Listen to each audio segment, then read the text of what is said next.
distance, the thin line that separates your shadows from my soul. As these walls begin to fold, head lost in the silence, cold stars illuminate the secrets on your tongue and the poison in my lungs.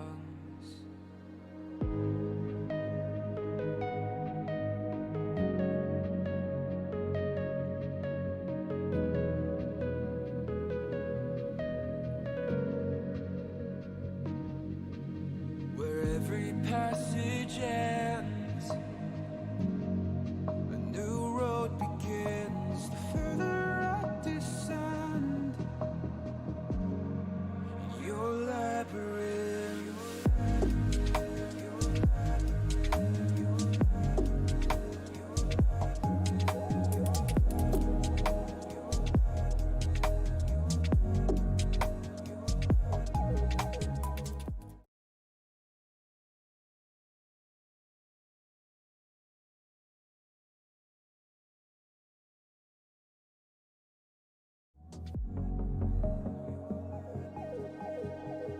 Blind eyes in the dark. Oh my god, why is it? You guys are old. Well, hello there, ladies and gentlemen. Welcome to Talon Lake. Welcome back to another week of Season 5. On my right, left, I still never get it right. I don't know where right and left is, but to whatever my side. On my right, great. On my right, I have the lovely Liera joining me for today. Liera, how are you doing? I'm doing good. How are you, Terrell? Wonderful, splendid. And, well, since I already kicked off the first week of Season 5, well, might as well do the second one both together again. Yeah, And that's true.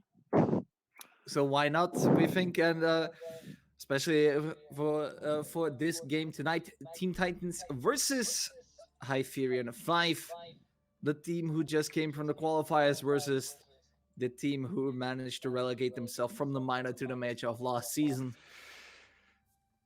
Yeah, I mean, hopefully we're gonna see a close game here. Obviously, these teams are a bit different in how they ended up in the league, right? But hopefully we're gonna see a good matchup here from the newcomers. Well, We're gonna have to find out. But if we check what the community said, well, the community was, let's say, very clear on Hyferion's performance. Let's say on that. Uh, Literally 75% of you guys said Hyferion will win. Only 17 said this gonna go into a draw, and only 8% said, well, Team Titans they will come out. So looks like we got an underdog here for today.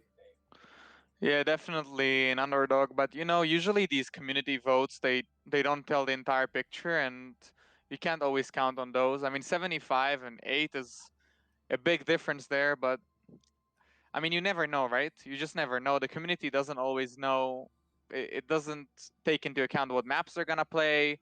Maybe they counter strat it. You never know.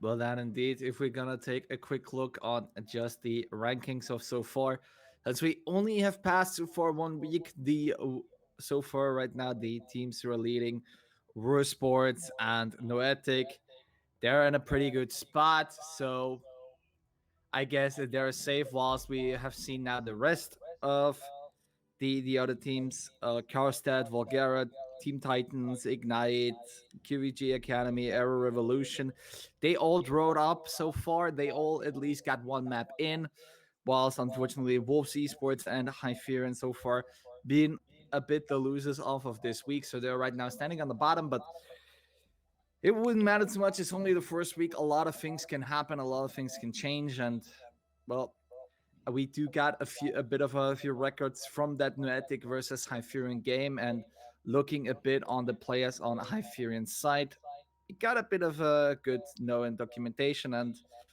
well, I think you already said it right before the stream. They seem to win their Yeah. entry, but their KD is not overall that good. Yeah, that's the interesting one, right? Because they lost the match overall 2-0, and their overall KD is just not that good for two maps. But their entry is actually pretty good, right? So it looks like they're doing a good job at doing the initial entry because they're on a +4 differential right now at 11 and 7, I'm pretty sure. And usually it's just the other way around, right? Usually when you get the entry pick, you usually have the advantage, but it looks like uh, they're not too sure how to keep on from there. Like they're not too sure how to move on, and after they get the entry kill, and how to execute onto the site maybe, or maybe how to keep the man advantage, right? No, that indeed. Maybe you can tell us maybe sometime in between, or maybe even afterwards, as you can also find the match between Redick and Hyferion on perhaps still on the Twitch channel, or if not, we might have been already uploaded it to YouTube for you guys. But regardless of this, let's maybe take a look on today's maps. And well, I'm already seeing how to say, one map that I am having an absolute hatred, and another that I've seen way too many times at this point. Which one is which? Which one is the map that you have hatred towards? Oregon. Oh yeah. Oregon can be a little bit stale sometimes to cast, to watch, to play, but it's a balanced map. Not in terms of attack and defense, but it's balanced, and a lot of teams seem to like it. At least they seem to like to play it. They don't. It's not banned often, right? And Cafe is played a lot, but it's an interesting one to watch. Is the thing for me. Oregon just doesn't have any creativity in, but either way, Hyferion will start on attack on Oregon, whilst we're gonna see the same thing repeat on Cafe, as Team Titans decided to start on the defense side. But nevertheless, we now got pretty much everything through. We're just gonna check in now on the lobby and see if everyone is ready and we're good to go. And well, doesn't look to be so far as of yet, but doesn't matter. We're still here. We can still talk about furthermore on these teams. Maybe let's break it down on map in its own. What do we think of Oregon? I mean, you already know my opinion of it, so yeah. Definitely. I mean, the thing is, the interesting thing is, right? They're both starting defense. Like they starting defense, each of them once on one of the most defender-sided maps in the entire map pool right now, in my personal opinion, and pretty sure statistically as well, right? So Cafe and Oregon are two of those maps in the map pool, they're just really hard to attack usually. There's a lot of really strong sides, and actually, all the three most played sides on all maps are really strong. So in some cases, even four. So just interesting here how it's gonna go. I think the most important thing here that's gonna make the difference between those two teams is who's gonna be able to actually get more attacking rounds here on the board before they move on to onto the defense or onto the attack, whatever the switches. Um, and if they are able to put 2 or even 3 rounds of attack here on the board on any of these maps, I think it's gonna look pretty good on the defense, just because you get that confidence boost, right? And besides that, just 3 on the attack is just really that's a lot to work with, because you're probably gonna get 3 on the defense, so you're probably guaranteeing yourself an overtime in most cases, unless the difference between both teams is really big. But hopefully that's not the case here. Well, it shouldn't be, as we're just checking. We already got Hyferion signed on. We're just waiting the rest of Team Titans. But really, what would you do on attack if you would try to attack Oregon? Which operators would you bring? What style would you try to do for? I mean, come on, I can ask you this. You know, you've played, so might as well just take the chance on it. I mean, yeah, definitely. Everything just depends on what team you're playing against, right? What kind of team you're playing against and what they're bringing on the defense. Because Oregon, you have to either just brute force what you already know, what you already practiced, and do it really really well, or you have to constantly adapt and change. So let's say, for example, if the defenders put a lot of their utility towards let's say on Oregon, on towards freezer and towards the blue area, or sorry, towards the blue area and towards the tower area, you want to get a read on that as soon as possible after you've done your clear your initial droning phase, right? And you usually want to go for the opposite side. You want to make sure that they don't have enough utility for you um, to get tangled with there, just because there's usually like so much utility, like all the Melusis, the Banshees, sorry, the Goya shields, ADSs, Wamais, whatever it is. There's usually so much to deal with that you just don't have time to deal with that after you do your initial roam clear on Oregon, which is a pretty big map to do roam clear on. So you have to do that, then you have to approach the site. Obviously, you're gonna have some gunfights in the middle there. Maybe you're gonna lose your Ash or your Zofia, and then you have probably a minute to work with, if not less. So you don't want to start getting rid of like 3 shields, 3 banshees, etc. Right? So usually you want to go for the opposite side. You want to make sure that you're going for the weak point, the weak side side of the site, I'll say, and that way you'll be able to execute faster. And just make sure that your Oregon and Cafe are those maps that you want to go for. Usually you want to go for the objective, right? So you want to look how you put your smokes down, you set up your attackers at the correct angles, how they're supposed to be. Hopefully, the defending team is not going to hit a crazy C4, crazy smoke canister, whatever it is, or they already used them, and you're going to put the plan down. That's how usually Oregon goes. Well, and with that being said, just checking in on the last few people.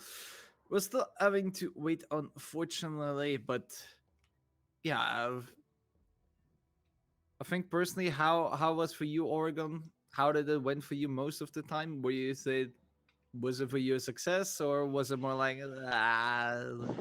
Definitely one of those maps that I would rather just ban out, like especially as an IGL for my team. I just never liked the map. I feel like it's too stale and it's just a bit too boring.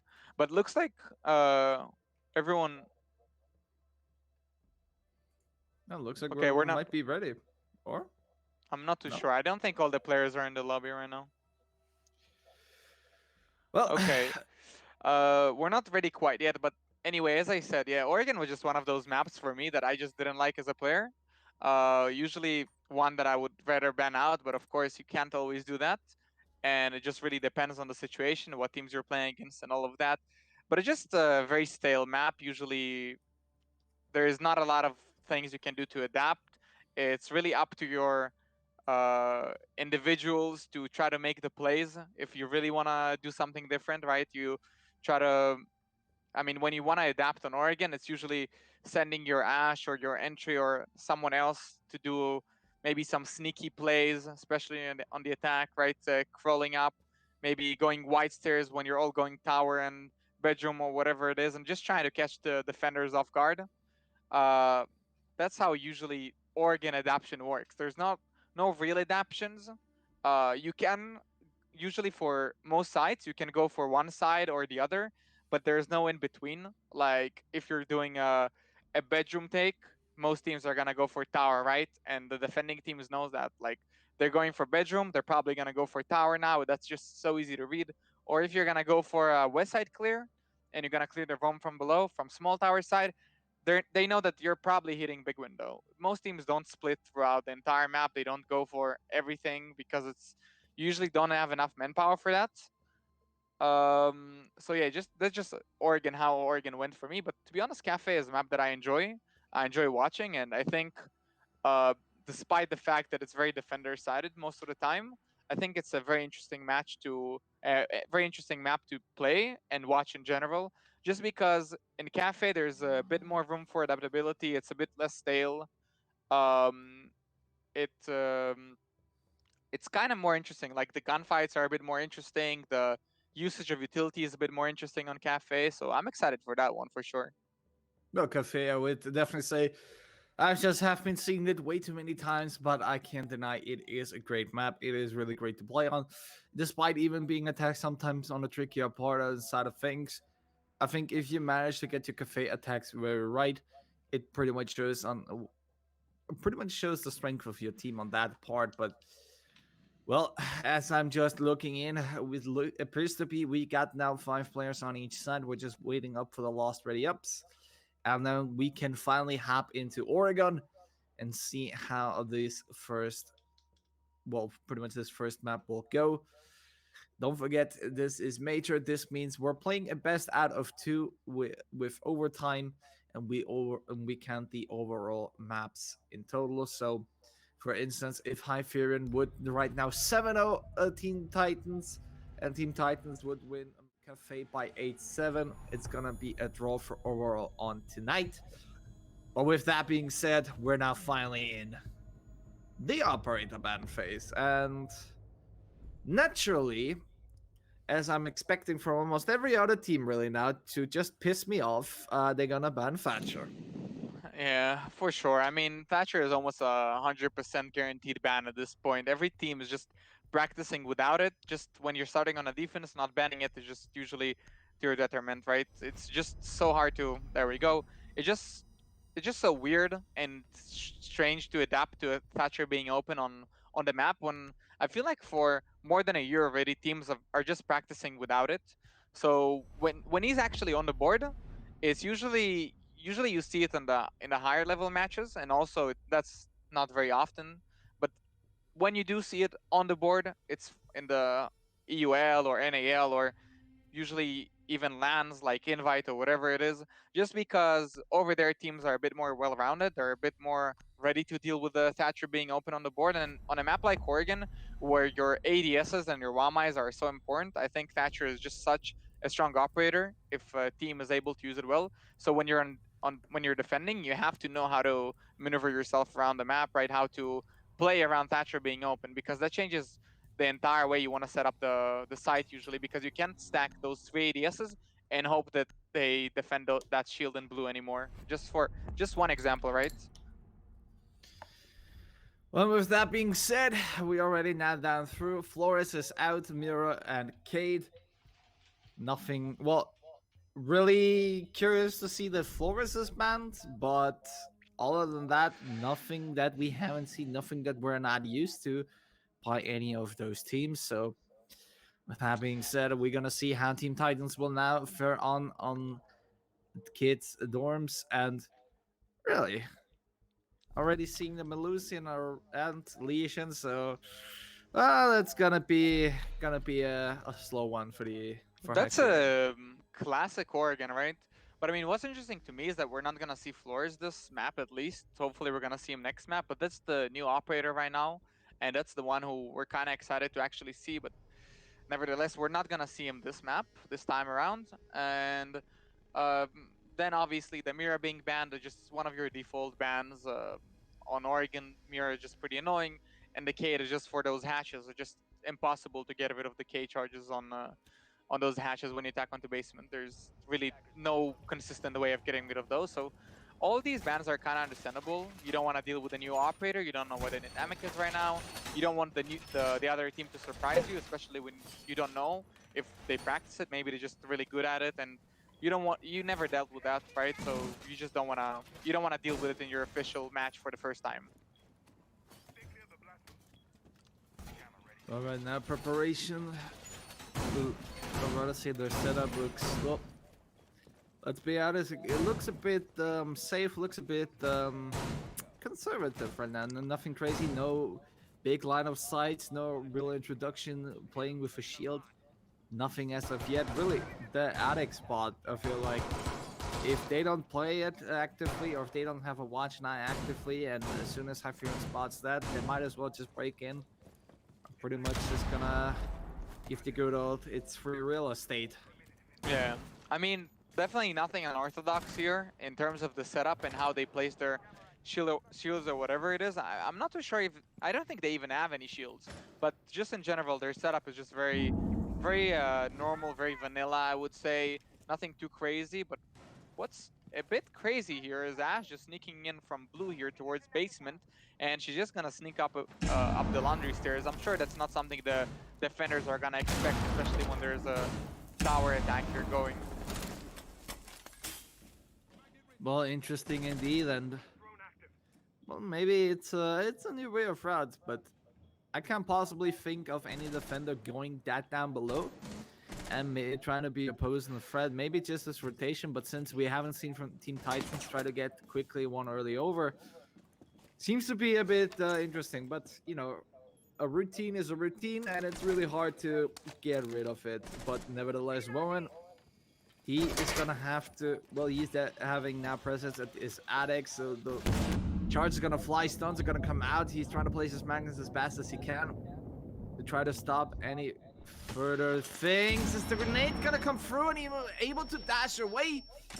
Getting flashed in the process, while Best is gonna try to swing one over and get one on the Prophet. Starting us off as Autumn will fly Best and instantly goes down as Expo will go for the repeat. Wow. I mean, the daggers have attic control, but at what cost, right? 4v3 right now and a minute on the clock. 3v3. Jamil is gonna correct me there. And looks like we do have attic control, and the defender is just stuck on site here. As the MP9 is gonna push towards the white stairs here. And the Nomad is gonna, Yana is gonna get another pick here towards from the big window, I'm pretty sure. Well, Woon tries to get one over, but Stizzy on the other hand, he's gonna flank to get it, but no, the grenade of Jamil is gonna take him out. Oh, that's not how it's supposed to go. At least Jamil will get the diffuser down as Expo will find MP9. With now the diffuser planted, it's all down to Jamil trying to make sure it's gonna be safe. Whilst Expo sits quite on low HP, there is not much for him to do, but still, he's still gonna try to do his best and see if he can try to win this round one over, try to clutch it up. But there comes Jamil, and it's the wrong angle as Jamil will find him and pick him off, and Hyferion will secure himself the first round. Yeah, I mean, what a great round from Jamil overall, right? He did commit a team kill there with the nade, but besides that, I feel like he definitely got the most important frags here across the board throughout this round. Oh, not really the start you want to have, starting on the defensive sides from Team Titans, as they will try go for it again this time, trying to change it up a bit with a smoke and a Valkyrie. Yeah, I mean, it's just the first round, so it doesn't mean much usually. And it's possible that the attacker just caught you off guard there. But what's interesting to me is that we actually saw kind of a tower take, a heavy tower take. No west main roam clear below. And then towards the end, we saw an execute onto the big window. I'm not too sure how that happened. I'm not too sure if that's part of the strat or if that's if that's just something they decided to do on the fly, just because Jamil got so many picks from the big window itself. So that's actually was the best position to push from, right? And looks like we're gonna have a disconnect here from Hyferion, and that's actually not too good for the attack here. Well, If maybe that anything, could be. Maybe that is the secret for Team Titans. Maybe now they can get one over whilst having Profit being cut off from this match. yeah, We'll see. definitely. It doesn't look like we're gonna have any pause or rehosts here, so we're just gonna go on like that. And 5v4 on Oregon for Titans is basically a blessing right now.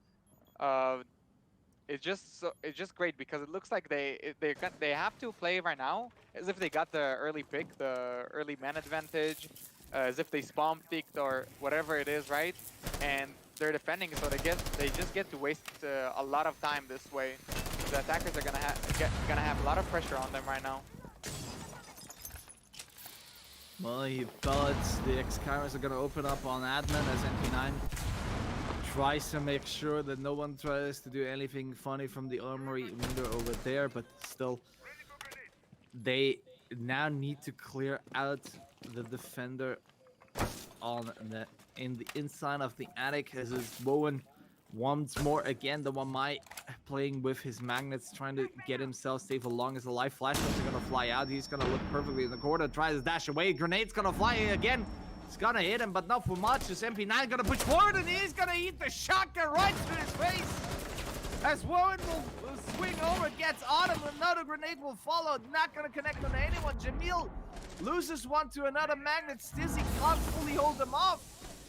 And it looks like that this push is now falling all away, falling completely apart for them. Oof. I mean, you can't expect much from a 4v5 starting an attack, but that was actually brutal. Just all of these trades going back and forth there on attic. That's just crazy for me. I'm not too sure why they decided to just push attic like that and just put all of their manpower and all of their utility basically into attic like that. But regardless, Jamil is gonna get one, and he's gonna put his team in a 2v4.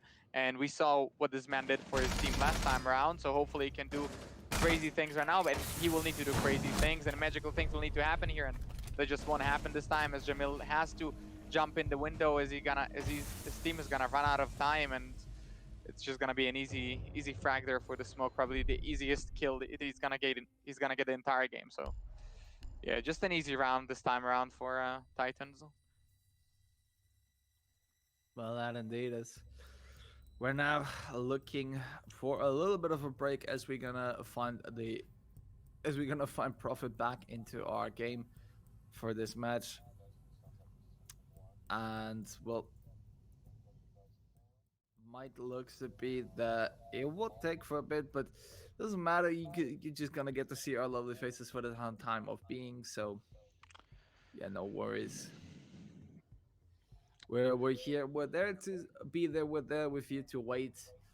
And oh, really? I mean, first two rounds conclusion. Can we say that just the droppage of Profit for this round was the key point for Team Titans to win, or was there something else?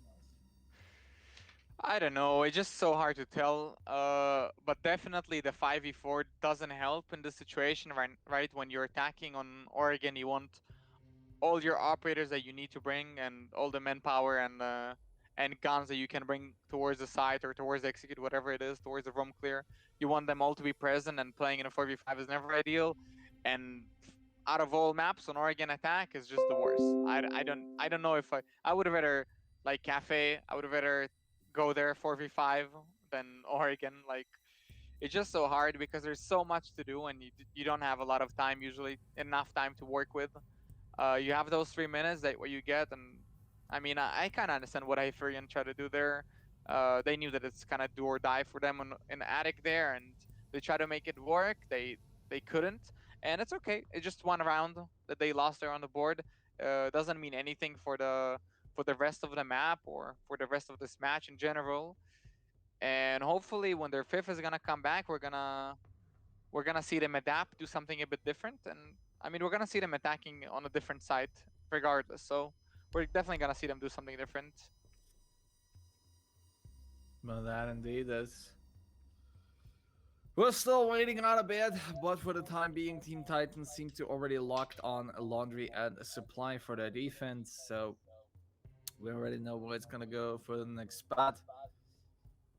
But yeah, really, I would say for downstairs for Laundry, if they gotta choose again to play the Wamai, and especially with the shield and that blue, again, ADSs with a Jaeger, it's gonna be tough one to beat out. But is really Freezer a good option for as a team to try to push for, try to go for, or would you still rather prefer to clear out blue? I mean, then again, and I already talked about it when before we started this match, and we were talking about Oregon. It feels like Titans is right now bringing us back, giving me deja vu and actually numb flashbacks towards the defender sided utility meta. If you remember that, correct? If you remember that, right? With all the heavy utility that we had in place, and they kind of removed that with the Jaeger nerf. But it looks like Titan is trying to bring us back towards that meta with the Wama Jaeger combo here that was so prevalent back then. And wherever they stack those that denial utility, the ADSs and the Wamais, that's where you don't want to go. You don't want to go there because that's so much utility you need to get rid of. And even with the Jaeger nerf, let's say 3 ADSs and then 3 Wamais on top of that, if they stack all of that together, even if you bring like 6 flashes, you have to coordinate like burning all of that, not dying while you do that, right? And then you need to also destroy the shield or whatever it is you're trying to get rid of. So just try to use your intel well. Try to make sure your drone work is on point. You find out where they use their utility, and you push the other side without giving them time to rotate utility, right? So you do it as fast as possible while being able to set up correctly and everything else. But you just don't give them the time to breathe. Um, and to rotate the utility on the Oregon basement. Some teams they play heavy anchor, like even the Jaeger. You sometimes see the Jaeger being in basement, so you don't want that Jaeger if he is indeed playing in basement. You don't want him to have the time to take his ADSs, rotate to the other side with the shield. Um, so yeah, that's what you're trying to avoid right now.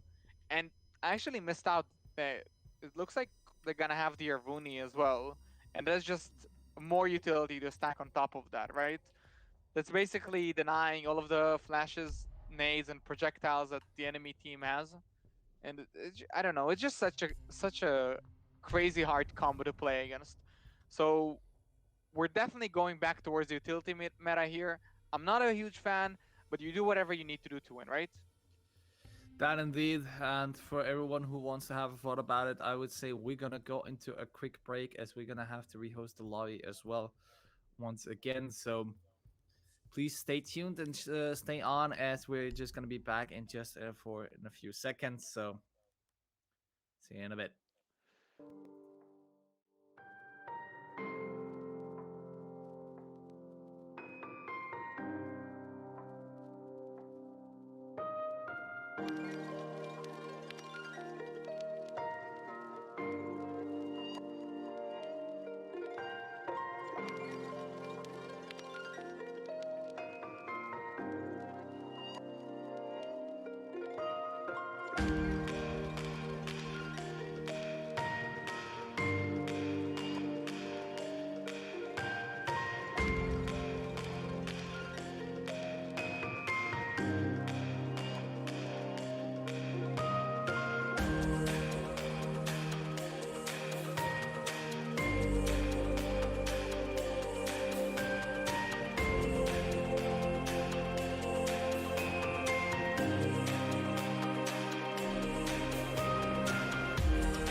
separates your shadows from my soul as these walls begin to fall.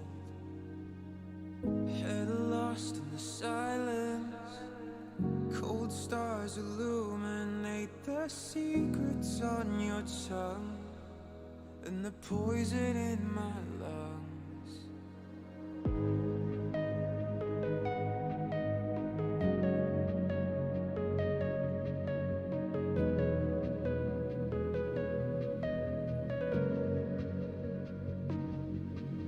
Where every passage ends, a new road begins. The further I descend, your labyrinth.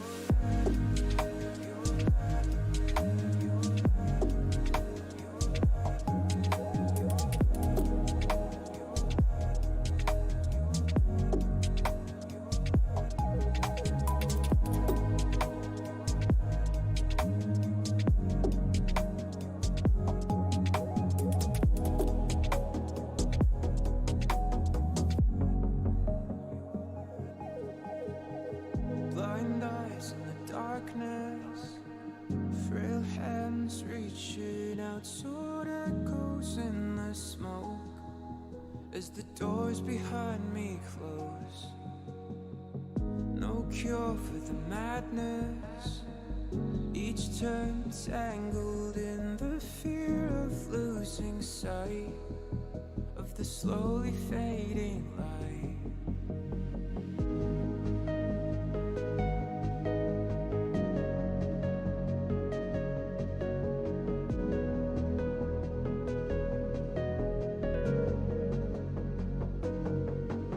Where every passage ends, a new road begins. The further I descend, your labyrinth.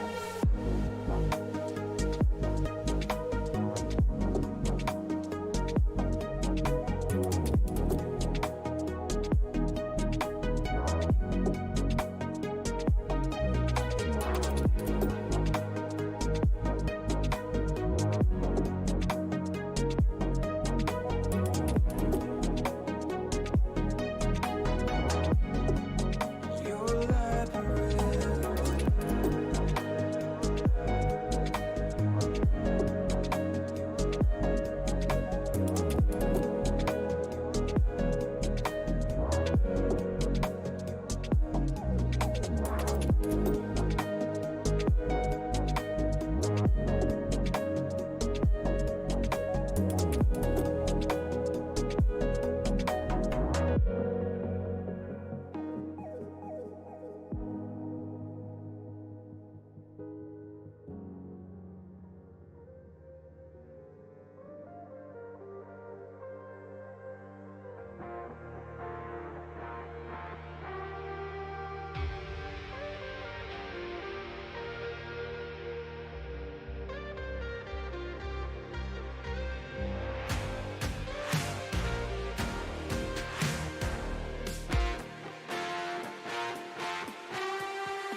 Well, we're back, ladies and gentlemen. We're back. We're still here in the match between Team Titans and Hyferion5.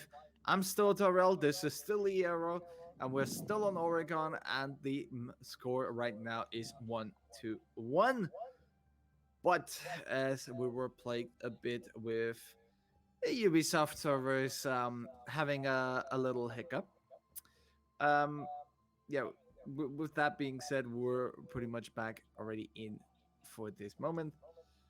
But yeah, we're just gonna continue in just in a few seconds as Team Titans will go on to Laundry for their next defense, coming off from the win from Kids Dorms. Yeah, definitely. Again, I mean, we only saw 2 rounds, right? So we don't have a lot to go off here. But it looked like Hyferion had things in control there in the very first round, and in the second round we're not gonna judge that one, right? You can't blame them for losing that 5v4. Yeah, well, starting off already with one player that is not really the way to go for, and usually doesn't tend to be right. I believe we had one match here in Talent League where really the first half, the only round they won was when they were five, and then when they were only fourth, they've lost everything. Actually, they did manage to get one round as a 4v5 already straight from the start, but overall, they lost pretty much the complete first half due to being a one-man down. And then on defense, they started to rally back up, but at this point, there's was already way too big of a margin to try to recover from that. But hey, those are the things that are happening here, and those are the things that we are streaming and broadcasting to you for you all guys.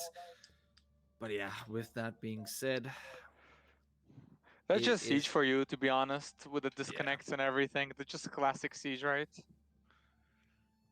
It feels like it's part of the game already at this point. It doesn't surprise anyone. I don't feel like any of the players is phased at this point. Oh, that's that one round that we play 5v4. Okay. I feel like that's pretty normal at this point.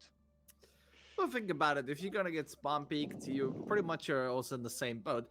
Maybe not as in terms of like with the mentality wise, you say, "Oh, we already going only in before," but more, but still, I would say the end effect is still not fully quite comparable, as you taking to have The the bottom now line is the somewhat. same. That's what you're trying to The say. I bottom mean, line is the yes. same, yeah. I mean, yes, but if you got spawn pick, that's on you, right? And if your game just doesn't work, I don't know. I don't know if I can blame the player. Usually I can't, just because it's Rainbow Six, right? So usually you can't blame the player. Who knows what's going on with the servers?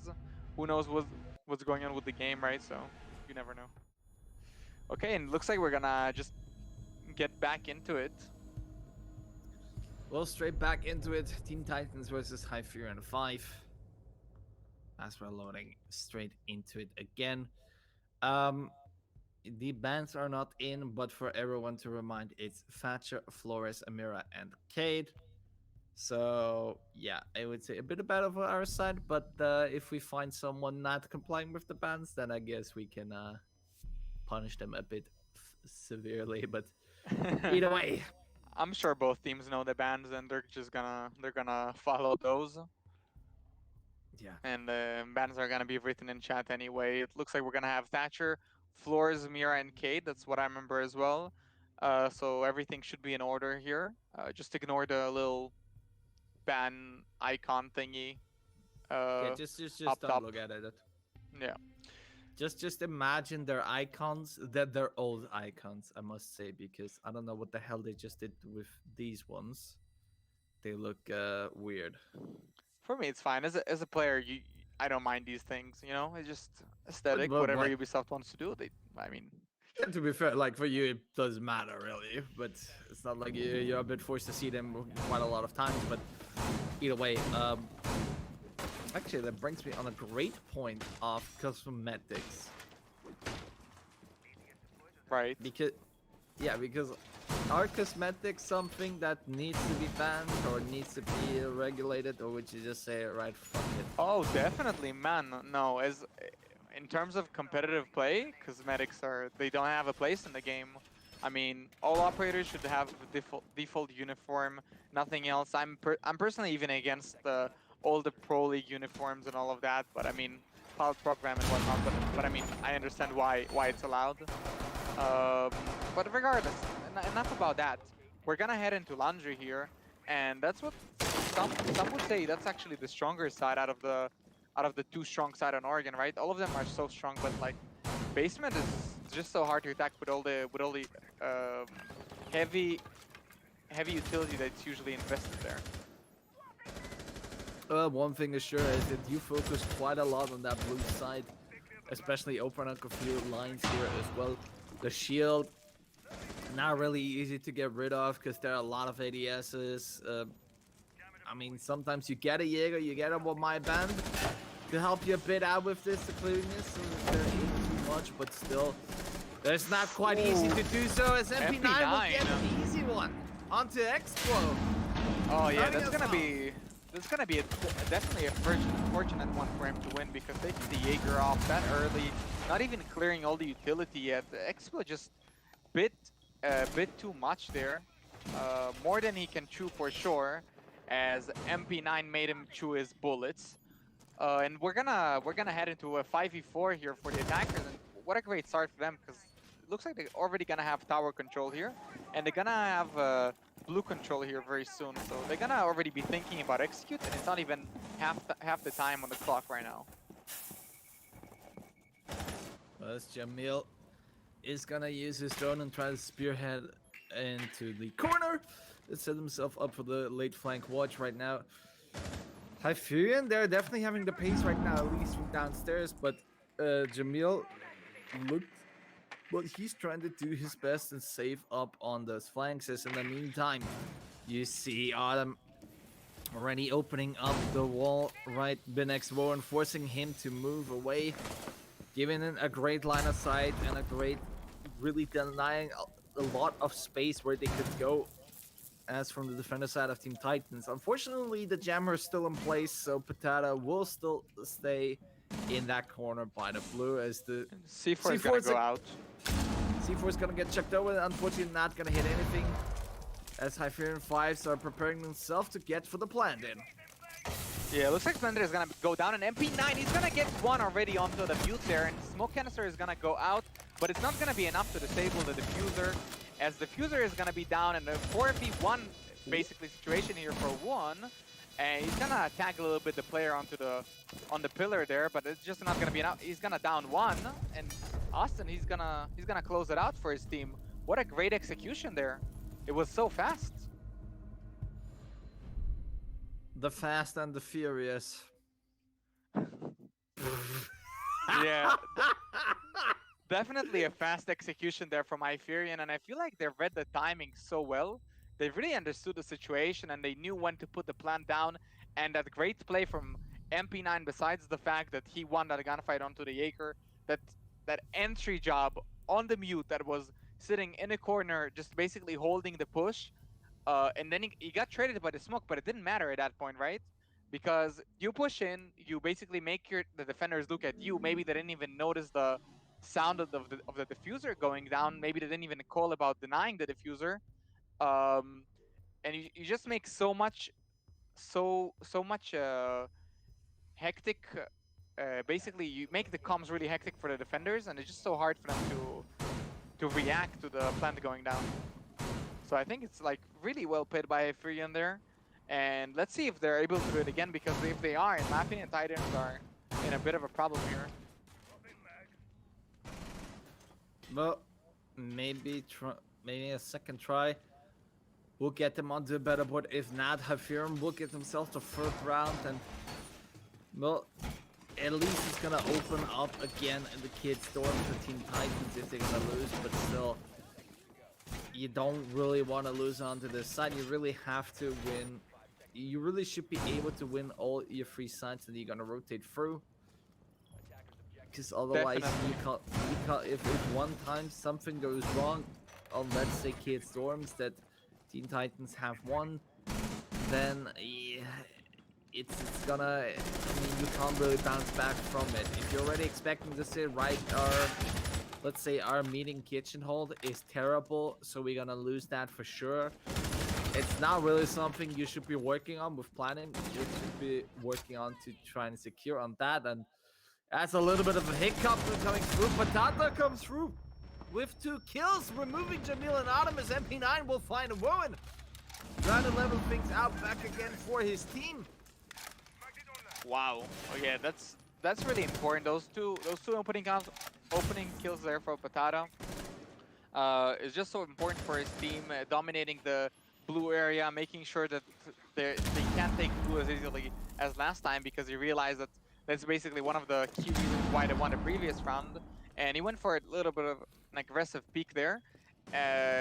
One is gonna get traded out there by the smoke, but I mean, it's not too bad considering the fact that you still have the C4s in play, right? You still have 3 C4s, and Patata is gonna go down here in blue, as Goyo is gonna try to protect him and maybe even defending his body there, and he's gonna get one for his troubles. He's gonna get the Maverick 3v2 right now, and looks like someone is gonna pick Patata up. Oh. No! MP9, a triple kill! A triple kill, and make it a quad kill, sorry, from blue onto all the players. The chaos there, picking up Patata and trying to trade onto blue was just a bit too much, and MP9 is just gonna capitalize on that, and they're gonna leave Explo in a 1v2 situation here. Give him the ace. Give him number 5. Give him the ace. Give him number 5. Give him out the close, and one substitute is gonna go for the plant as Explo tries to bait out. C4 is gonna come out. It's gonna fly way too far off. Maybe the fire will help. Explo will find substitute, leaving MP9 in a 1v1 situation versus Explo. Explo on the diffuser. MP9 turns around, checking onto the right angle. One small mistake could end everything up as Explo is diffusing, and I don't believe MP9 is hearing it. He's gonna have to rush on in, and he's missing out. No. Team Titans MP9. diffuse it out like You a can't be ninja. making those kind of mistakes. Come on, man. I understand that you needed to ace no. this round in order to win this, but come on, you let him defuse like that without even a single bullet being fired from your gun. Such an amazing play from him, and to see it just being wasted like that, just the defuse going down like that by Explo, just getting the defuse down so easily, not even... It looked like he didn't even fear MP9 peeking there, because he didn't even try faking that. I don't know what that was about. Oh my goodness. I mean, you is never a know, shame. right? You gotta give him the benefit of the doubt. Maybe sound didn't work correctly. Maybe he didn't hear that. Maybe he thought he's being pushed or whatever it is. Maybe the nerves just got to him. But whatever it is, that's just one of those rounds that you gotta win, right? I mean, I absolutely agree with you on this one, and although we don't have the first 2 rounds in to help out, but MP9 already on 6 kills. I mean, this was Yes, his but- star shining moment. This was his star round. That was definitely And- his moment, but I mean, these 6 of these kills are 4 impactless frags. They amount to nothing at this point. What do they mean now? Well, it's hard to argue against on this one, and I'm gonna have to agree on this, but still, MP9 is showing that he has definitely the capabilities of a good Ashe in him. Definitely, just need to close these rounds out. I mean, it's okay. Let's move on from there. I'm just a little bit, I'm a bit emotional about that one, you know, because it looked like such a great round for him, and I was, you know, I was really ready for that exciting. cheering up, bro. I was excited. I was excited for that ace, you know, but I don't know how many aces we've had so far in the season, but I was really excited for that one. It looked like it could have been something amazing, but regardless, it looks like we're gonna go for a tower take here, as Jamil is gonna, as usual, hold the flanks here. You know, that's what he does for his team, he's holding the flanks, and he's doing a pretty good job doing that, just cutting off those rotations, as MP9 is gonna do his job on the Ashe, and he's gonna push towards bedroom here. And doesn't look like anyone is gonna contest him at this point. Looks like, as you said before, free real estate for him. He's gonna just take that control. He's gonna maybe look for a little bit of alt free cams or whatever it is, but he knows that he has this control for free. Well, with that being said, as he's gonna rotate out, leaving just Adam on there, as he will go now for the drone. Really, they Team Titans put a lot of focus on their attic, which in all fairness, you know, I would say it's a bit of the go-to point, but leaving that trophy so unsighted, even tagging MP9, is something you can't allow yourself, as thankfully, yeah, it's free real estate. They can just go in, they can take control of this, and they're gonna force you on a different spot as best. Tries it, everything, shoots, and finds substitute in the meantime, getting stunned, getting flashed, getting thrown with everything at him. as he just kept on going and going and going and had been rewarded for it as well. Best right now, still having to fight an addict until he finally decides to retrieve back. Oof. This a lot of gunfights back and forth here. Sizzy's gonna shoot back towards kids, but the angle is just so favorable for the defenders there. These holes is just so hard to play against. An MP9 is gonna go down as well. That's your Ash. 5v3, the defenders are in such an advantage, and Maverick is on 1 HP, 5v2 now. It doesn't look like a winnable round for Hyferion, and as I say that, they get 2 picks. Camille is gonna be taken down. That's your flank watch, and Batata is gonna get a double for his troubles. He's gonna get one little shot on the Maverick there that was 1 HP already, so he's gonna win that gunfight as well. And he's gonna put his team in the advantage for the first time, I think. Oh no, yeah, first time. I'm pretty sure this no. They won. Yeah, they won the 3rd round, right? Yeah. What am I talking about? That's the first time they're in the advantage. I'm a bit confused there. Anyway, great round from Patata again. It looks like he's that player on your team who's making the plays, trying to, he's one of those players who I would call he's trying to win the round and not trying to not lose the round, if you know what I mean, right? Yeah, the one who's already set his goals on like, yeah, we're gonna win it and not try to salvage this or try to save it out. But still, with that being said, Team Titans take the lead finally with that round. And here now comes the Achilles heel, I would say, kitchen dining. Now, a lot of, I think right now, currently, what I've been told to, a lot of EU teams, or pretty much everyone, prefers kitchen dining. Whilst you see over in NA, they rather play meeting and kitchen. Now, I can see, those both sides are different. advantages. Yeah, those sides are different, right? In the way that you have to play them. Because kitchen is just, I feel like it's a bit more popular just because right now the meta in Siege is just to keep peeking everything on the defense. Usually, that's how the meta goes. But in kitchen is just one of those sides that you have to fight for your map control as a defender. You have to fight for shower, you have to fight for small tower control, for dining, because basically if you give them all of that part of the map for free, like let's say you give them shower even for free, and small tower, they can just go to dining and plant, because there's no way that you're defending dining. There's just no good way to hold dining itself. So you kind of just have to hold the proxy rooms around dining there. And that means that you're going to play really aggressively as a defender. And meeting is just kind of the opposite there, because you just want to kind of play passive there, try to deny Attic as much as possible. As I said, at 1 is going to get 1, he's going to get Ash there, as MP9 is going to go down. Sleazy is going to go down by Explo. And another kill is gonna go down by the Ash shotgun there by Best.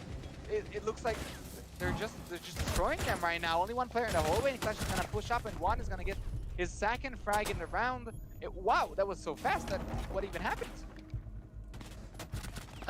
In one word, I think they just went Latam. Just snap and just kill everything. Who went Latam? That's the question. Who? The defense went Latam or the attack? Because it was a crazy round, but I'm not too sure how the attackers got to that point. I'm not quite sure either. They just decided, all right, we'll just go in. And they just did, and they just managed to... And it just seems like to completely fall down with that. That's definitely how it looked like. Team Titans secured themselves a 4-2 split, which now going into attack, they will definitely need it, whilst Hyferion will now go on their defense, starting us off again with Kids Dorms. But yeah, definitely, but I mean, that's Oregon, right? I mean, 4-2 is not that crazy. That's what you expect in a defense. True. That's really true. Normally, I would say there's not many maps where you say, all right, on attack, you come out more on victorious. I guess Coastline is really right now the only, let's say, exception for it, but possible exception. There's also it's not always like that, right? Even on Coastline. So yeah, I mean, the game is defender sided, everyone knows that, but Oregon is really defender sided. So even getting two attacks on the board, considering that one of those they played a 4v5, it's not bad for Hyferion. I feel like they did pretty good, and they definitely can bring it back on the defense. Just depends on how they play it on defense right now. They can make it actually flawless on the defense and just win it straight up, right? They just need, how many? They need 5 rounds in a row here. They don't even need to win the entire 6-map rotation, 6-round rotation here. So just 5 rounds on Oregon defense, that's so doable. If Hyferion is the better team here and they won the map, the community vote by a bunch, right? It was like 75% for them. So I feel like that's time for Hyferion to prove that they're actually the better team here. Come prove it on the defense. Well, we're gonna have to wait and see. I mean, already I like that Stizzy is playing on that trophy side, knowing that how quick and easy for him it was to go in on the attack part. So really already stopping Team Titans from further advancing on. Trying to put a bit of a stoppage right there. Not finding really much the drone. Unfortunately, as it plays a bit him and... What do you call this thing on the... Whoa, whoa, whoa, whoa, whoa, whoa, whoa, whoa, whoa. Okay, MP9 just went down to kill Patata, and for 1 second, I really thought Stizzy just got someone on the window without just, like, even thinking of. But damn. I really wonder where MP9 got that frag. It's gonna be a really important one for his team, as he's gonna take the Zofia down, and... What? What even happened there, Best? And Autumn there with the shotgun on such a close quarter angle, and Best is somehow gonna win that gunfight. I know he put Autumn to such low HP, but it was a headshot at the end of the day. And as the attackers are gonna be in a 4v4 here and make it a 3v3, 3v2 now, as Best is gonna get another frag on the board. And Steezy, he's gonna pick, and Best, he's just dominating right now on the breach bedroom side. Substitute from underneath below. He's gonna find one that's gonna be Best removing out of there. But as soon as he's gonna walk up the stairs, he's gonna find Axel laying down, and he will finish him off. Team Titans win. What? What are even these rounds? What's happening? Wow. I really don't know. I mean, it's yeah. Just weird, I'd say.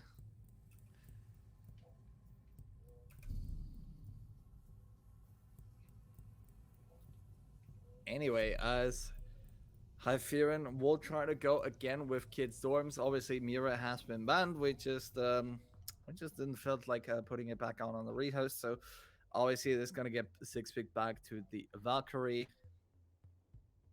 But yeah, overall. Looks like we're going back to Kids, and I mean, the one thing is that I'm wondering right now is what are they gonna do about the bedroom control, right? Because Ace, it was Best. Best was dominating so much on that bedroom breach.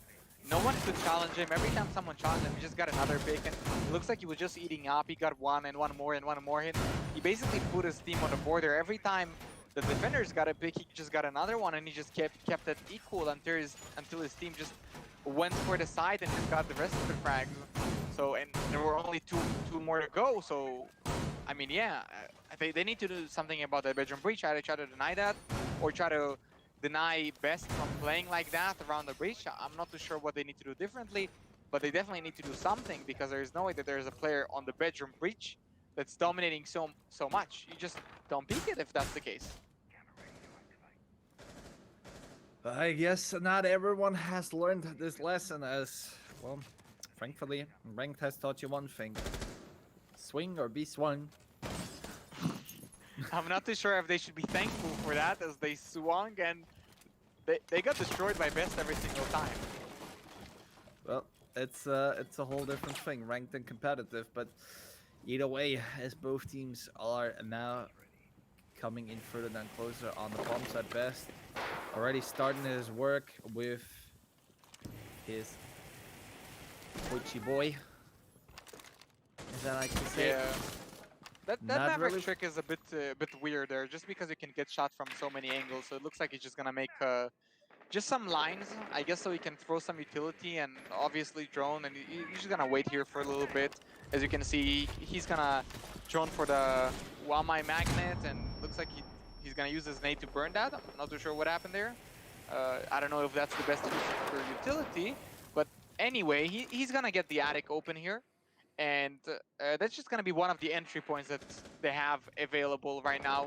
to go for the side, and it looks like, as I say that, Titans is going for an entirely different take, right? Because they don't have the ace anymore. This time, Best is going for attic control of all things, so it looks a bit different. Best is is gonna gonna get look- MP9, and he's gonna fall down to him. As Wow. MP9 just snaps onto his head. The man right now on 9 kills. Yeah, MP9 is doing a lot for his team right now. 9 frags on the board, but as I said, a lot of these were just, they didn't lead to much. But that flank on the Maverick and basically getting back that attic control, the tower control is going to be so important for his team.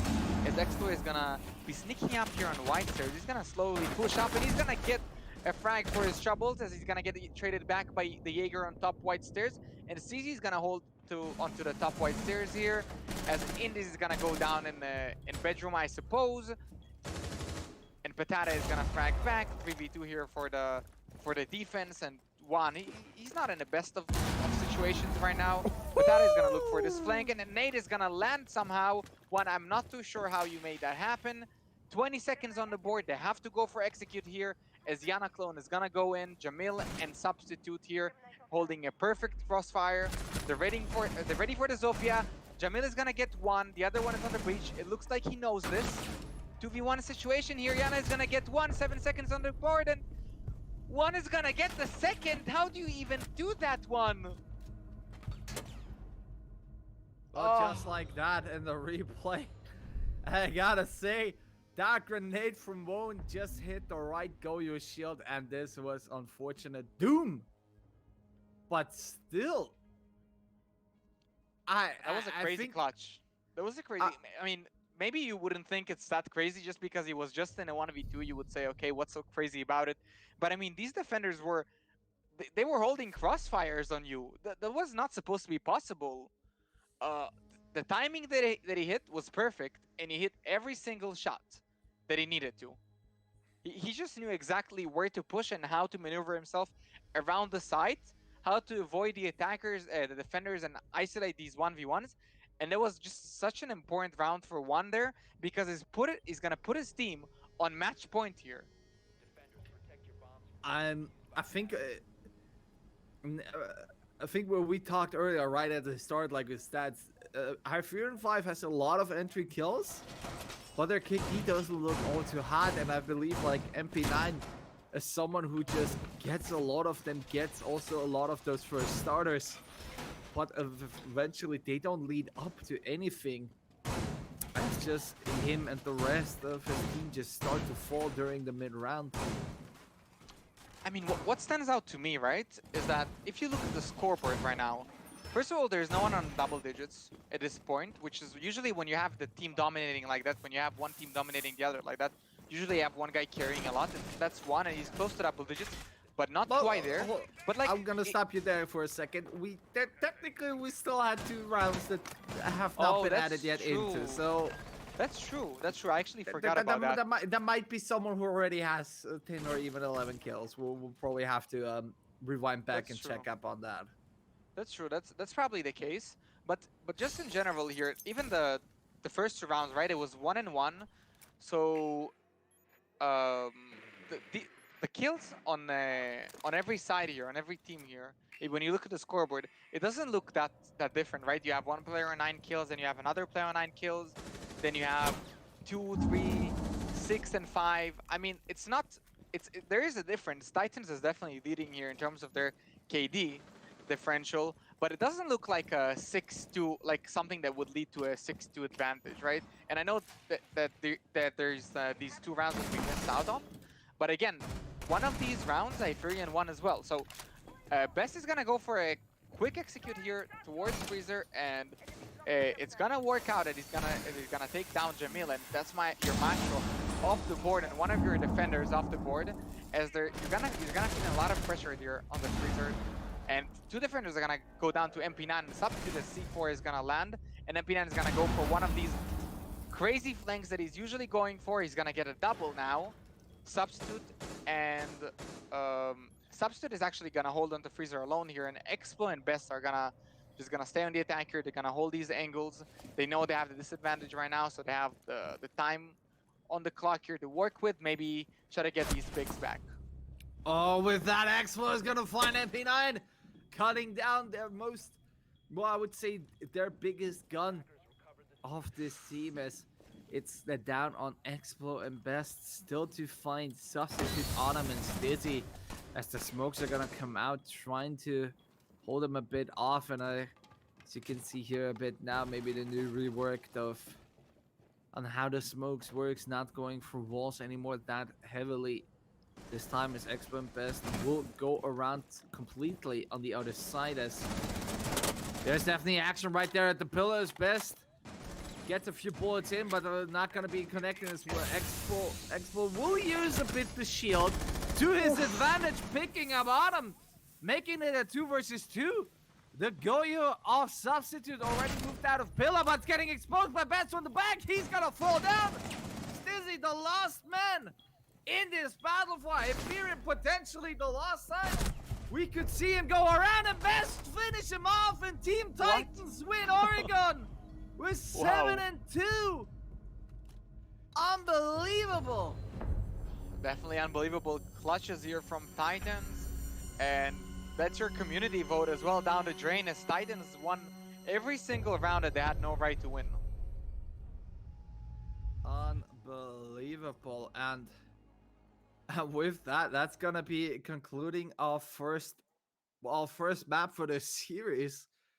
I mean, I really did not expect that to see happen. You know, I really thought Hyferion would probably come out on top, as the community suggested. Maybe not that way. Maybe in like a 7-4 fashion. But Team Titans just gave him a very good smacking into 7-2, not losing one attacking round. Can you believe that?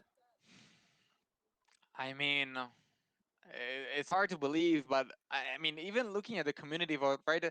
75% for Hyferion there, you would believe that at least it's gonna be a close match, if not a completely dominant match for them, for Hyferion that is. And losing a 7-2 like that, I mean, I'm sure that no one expected that.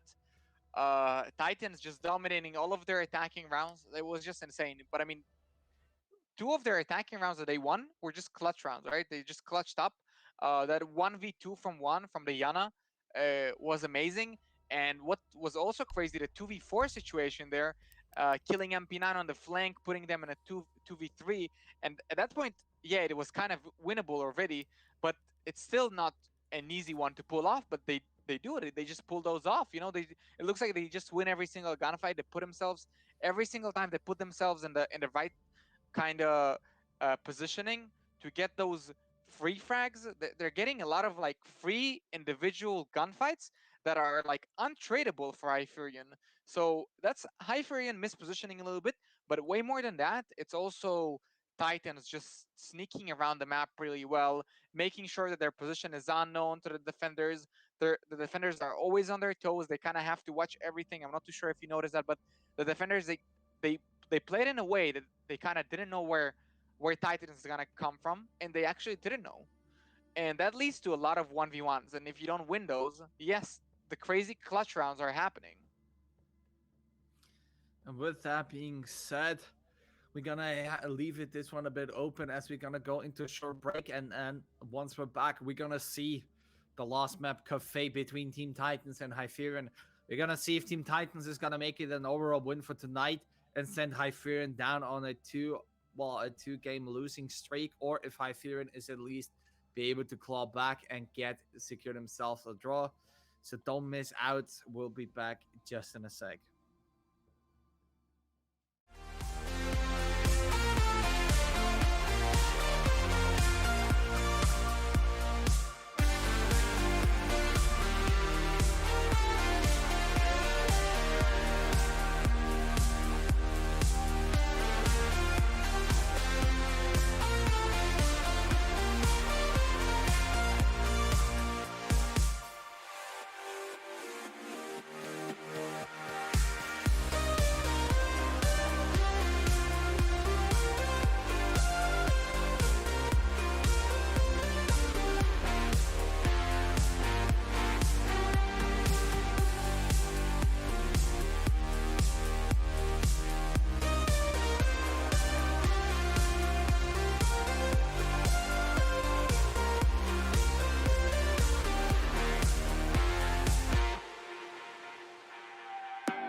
tower position here from Lord, and everyone is gonna struggle to take his position away, as Wolves is gonna put the And considering the situation they're right now in, Sven is pretty much out of the game. Matrix will get the confirmation in.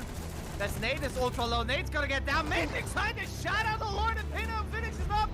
And happen, and just best on this mirror window, trying to stave them off. But Mitchell coming in, and that's 2 kills for Cryptic. The plant's going down. There's 1 player left. They know where he is, and is able to connect these shots. and will take out someone. That moment is gonna go down. go with a double kill. He picks through the door and finds 2. They connect up to each other. They line in them. Perfectly forward. And then there's that name called Cobra looking for a swing with that Vector. He's gonna get, no, he doesn't even get either of them. Astro with a triple kill. Holding on tightly, bringing it back to a 2 versus 2. This, as they're pushing in, Jeff doesn't know they got quadra kill for Astro. Their presence across to shut down this roam game, and Tito. Oh, and this knife result going off at the top. It's actually gonna not quite to anyone. Skies will pick up 1 on that landing. He's gonna get an injure onto Jamil as well. Making that triple kill, quadra kill for Skies in the round. Gets damage down. Stizzy reduced to half HP. There's even more of this ball is gonna get torn away, but a lovely turn as he kept some form of information. That empty gun's got a flank maneuver. What's coming? They know the plan. Skies now on that Ash. A lovely run up and catching the kill. Skies with a double kill now on this round. He continues to plunge his way into sight, digging deeper, searching for more. That fire gonna force a blade out of his gunlight. He's gonna have the bullets. He swaps the pistol, still picks up the triple kill. It doesn't matter. The one tap for the quadra kill. A flawless round for the.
Well, welcome back, ladies and gentlemen. Welcome back. We're back again here with Team Titans versus Hyferion.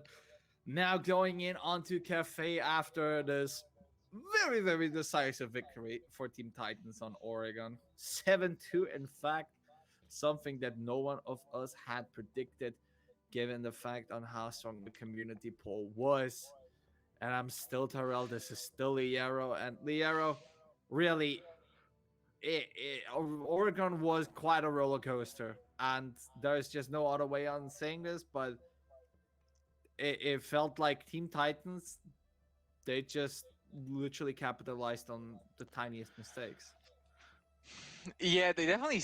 I would say they steamrolled them, even especially when they were attacking, because there's no way that you're winning every single one of your attacking rounds on Oregon, right? That's usually something that, I mean, you're kind of expected to lose some of these at least. And those rounds when I wanted to say MP9 just because he was leading the team in terms of frags, but I Hyperion, every time they were kind of in the advantage, it kind of looks like they somehow managed to throw it away, right? Because I'm pretty sure we had at least 2 clutches coming in from Titans on the attack when they were attacking, and possibly they were even more on the defense. I'm not too sure, but in general, these 2 rounds towards the end, when Titans kind of clutched out, when they won, made that amazing 1v2 clutch play there, how he maneuvered himself around the defenders. That was really good. But again, you gotta wonder how Hyperion didn't manage to win that one.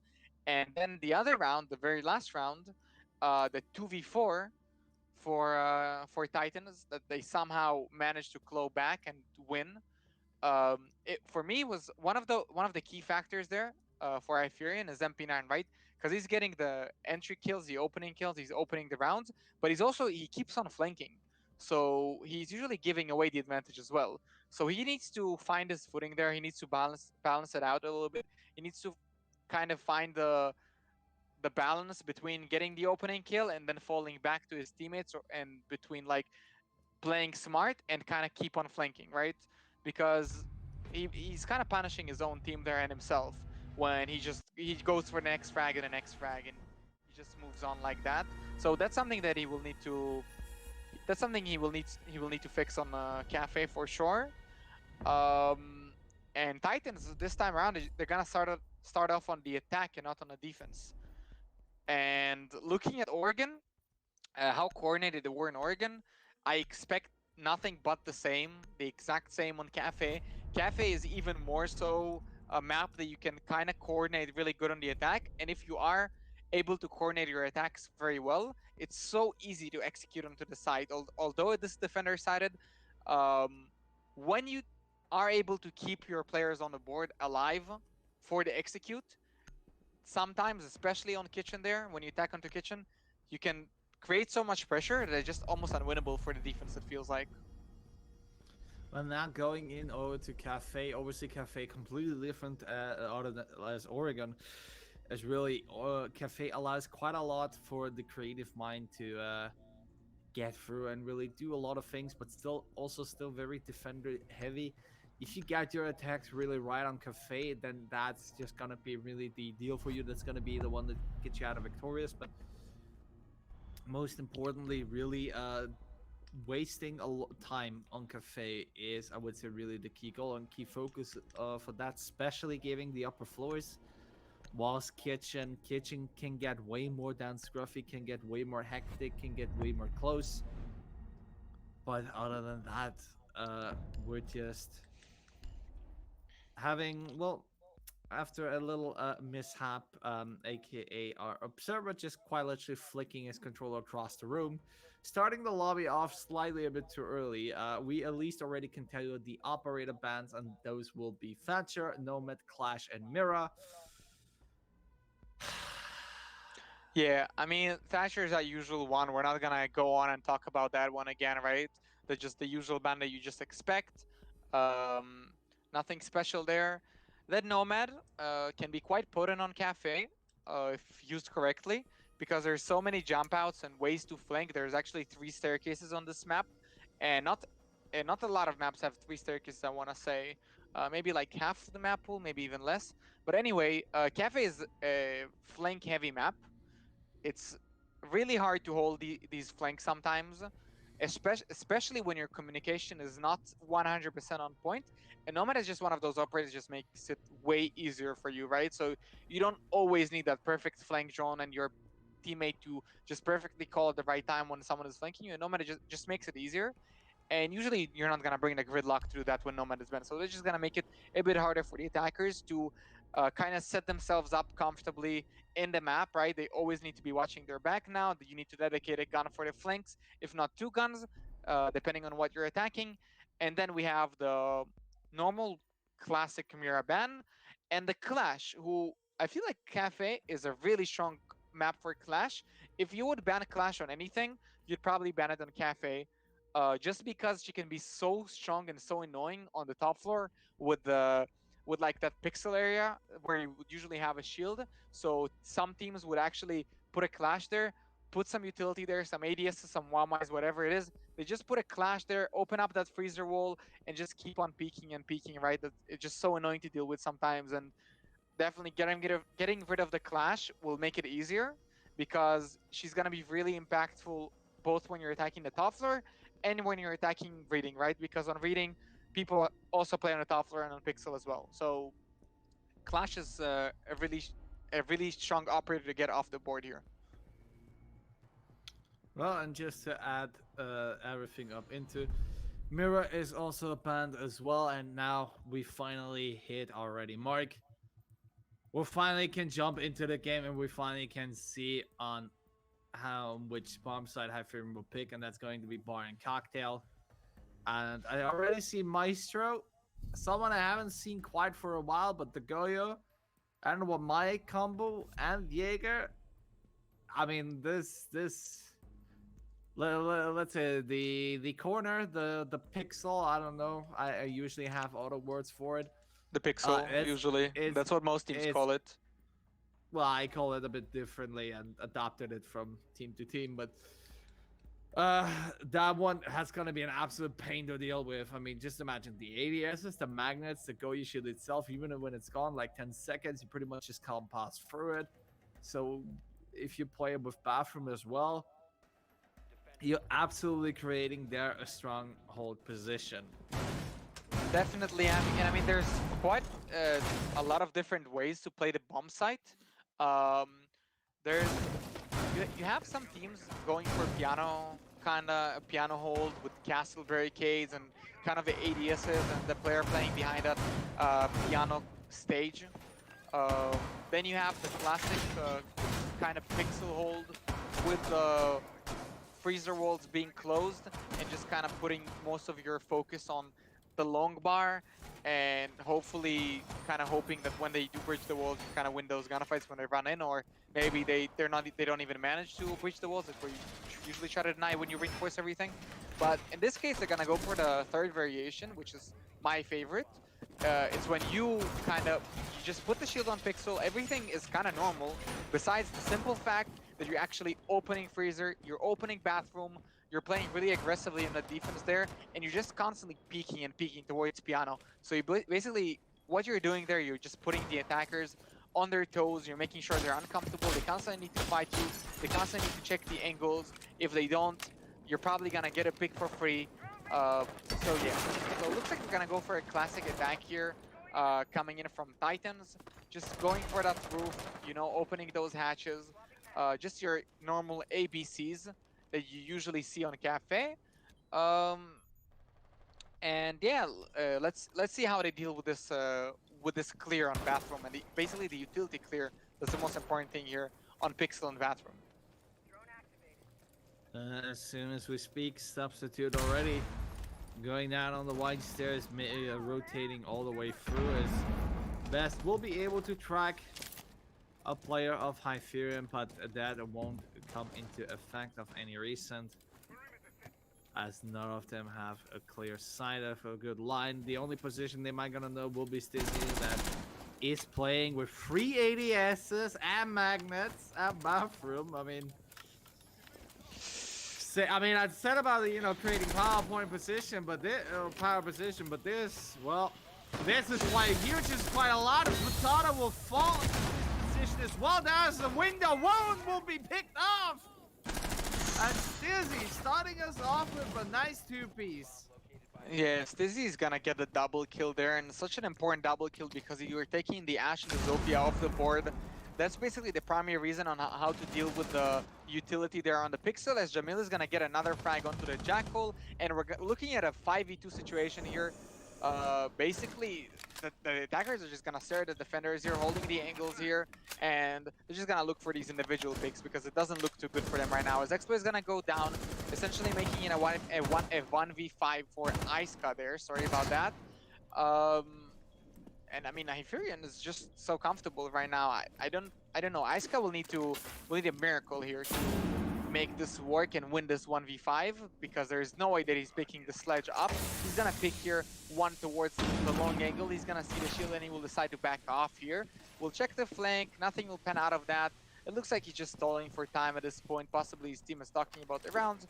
We'll try to attack some players there in Freezer, but again, he's just gonna run out of time here. Those smoke canisters are gonna do all the work. He's not gonna find anyone. In fact, he's not gonna see anyone, as Stizzy is gonna get the last frag in the round, and I'm pretty sure there was a nice 3k there from Stizzy. So great way for him to start off the map. You want to know what's even more great than that? Hyferion doing it flawlessly. No man down, setting a staple right at the beginning, as they will now go onto kitchen, and I'm seeing the florist from WoW, and now I haven't played with him much, and I don't know really where to put him or how to put him. But yeah, it's looks to be a bit of a weird spot, you could say. I mean, Flores is a new operator, right? I'm excited to see how Titans is gonna use him, because there's potentially a lot of interesting ways that you can use the Flores in. So I guess if they picked it, they most likely practiced that. That means that they feel like it works on Cafe. There is a reason to run it. They probably know that they're going onto kitchen here, so they must have a plan here moving forwards.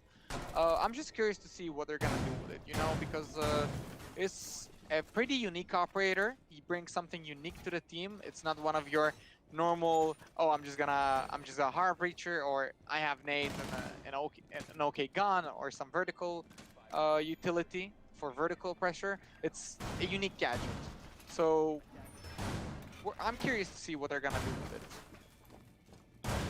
Well, I'm as well, as I haven't really seen him in action like this, so we're gonna see on what Team Titans will pull out of the hat with him. But so far, let's start by not getting flawless this time, as you see everyone on the board with a lovely 0 kills and 1 death.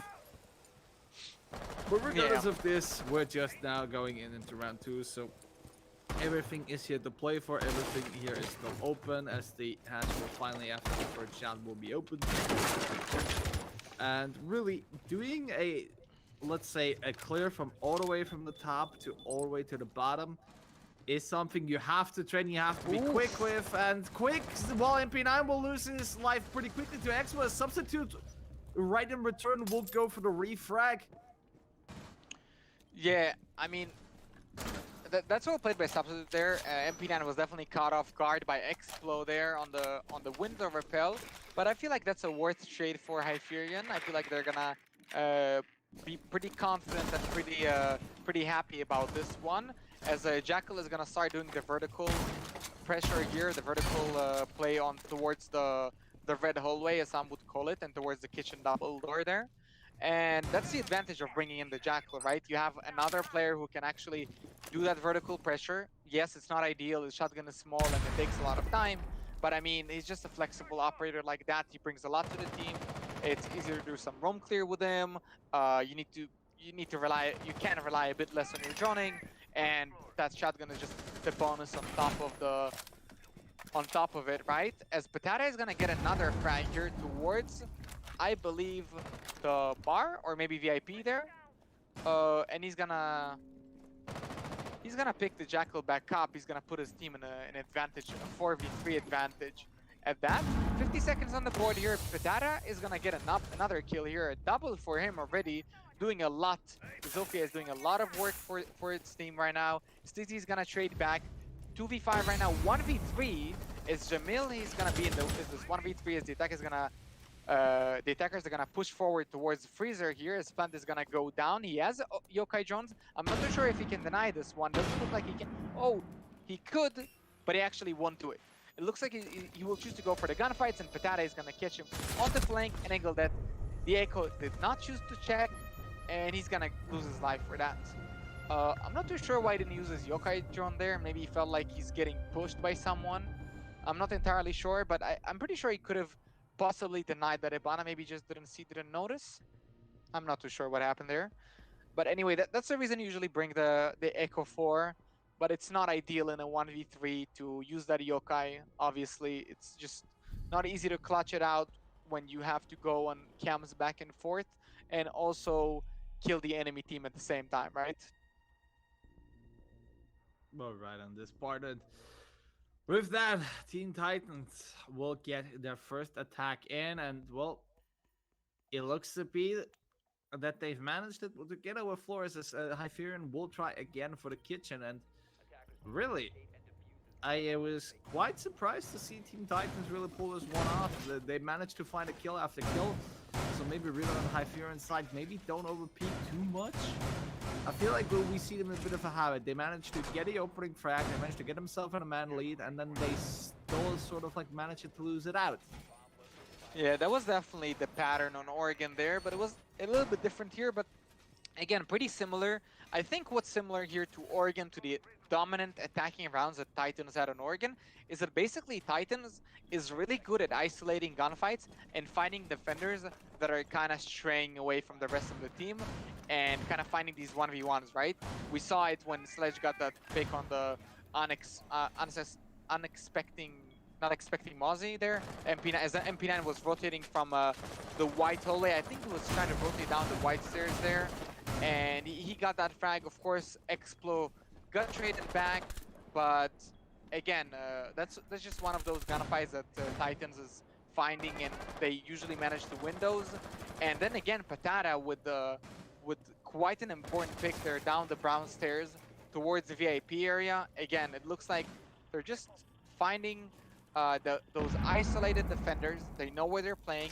Maybe it's really good drone work right now from Titans. I'm not too sure what's happening here, or maybe just really good game sense, really good vision of how the map is laid out and how the defenders are playing right now. But regardless, they are finding these individual picks, and usually they're not getting traded back.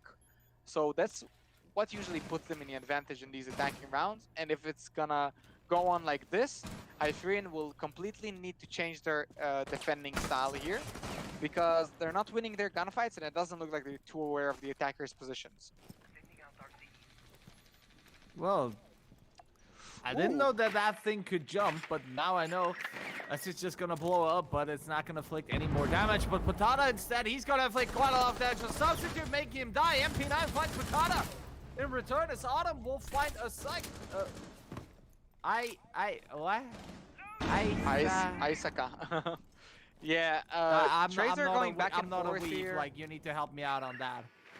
Yeah, I'm not as well. I'm not too sure what that means, but I mean, regardless, Hyferion is finally in the advantage. But we've seen, oh, MP9, what a shot onto Best here, and he's gonna put in his team in a really dominant lead here. Such is gonna peek forward, and MP9 again. What an amazing shot from you. One, he's gonna find himself in a 1v3 as he's gonna take MP9 down, and it's actually really winnable for one.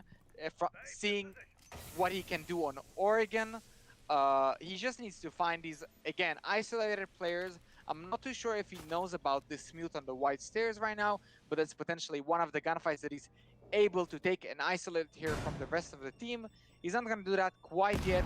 He has 30 seconds to work with here. He's going to look for this flank. He's not going to find anything because no one is flanking him at the moment. He's gonna try to peek here slowly towards the reception area. Maybe he will find someone in the closet. He knows that he's running out of time. Come on, one. Something needs to happen here. He's gonna trade shots back and forth here with the kitchenware. Quick peek here towards the double door is not gonna pan out with anything at the moment. Swan is just gonna run towards the yokai drone, and Jamil is gonna finish it off with a pretty comfortable round for Hyferion. 3v1 at the end there, winning it with three people still alive. That was pretty dominant. It looks like this time around Titans were not ready for the gunfights, or they were not ready for the manpower that Hyferion stacked up down the red stairs. And more than that, MP9, he showed up for his team just like he did in Oregon, but this time around his kills actually led towards something. So that was a really important round for him. Hopefully he can keep this up. MP9 is just one of those players. He's always explosive. He's always peeking and he's looking for these gunfights. Sometimes it doesn't work for him, but when it does, his team is definitely in the advantage. They're definitely feeling comfortable. Then the most important thing is just when MP9 does his job, don't throw it away, guys. Well, I guess Jamil said on this last one, fuck Flores, all the homies hate Flores, and put him quickly into a grave. But with that being out of the way, and with that being said, Hyferion now back again into the lead, going back up on the board. Cocktail, which has been working out so great for them. I mean, really establishing the pixel as the power position and really basing it off of this. It looks like to be a fortress you can't break in. And don't forget, this was also the round that gave him a flawless one as well. So, really, going in the right spot. Yeah, looks like the unsuspected players from Hyferion this time. They expected everything and they were aware of everything on the map. And I mean, that was Kitchen. So I'm not too sure if they'll be able to repeat it again on the top floor here. Last time around, it was a pretty dominant win for them.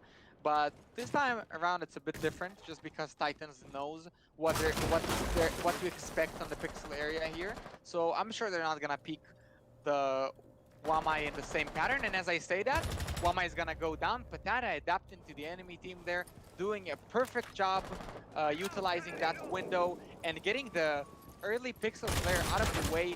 This early in the round is gonna do a lot for his team right now, because no Wamai discs, you cannot stack them anymore as your Wamai is dead, and it's gonna be way easier to take that pixel control right now.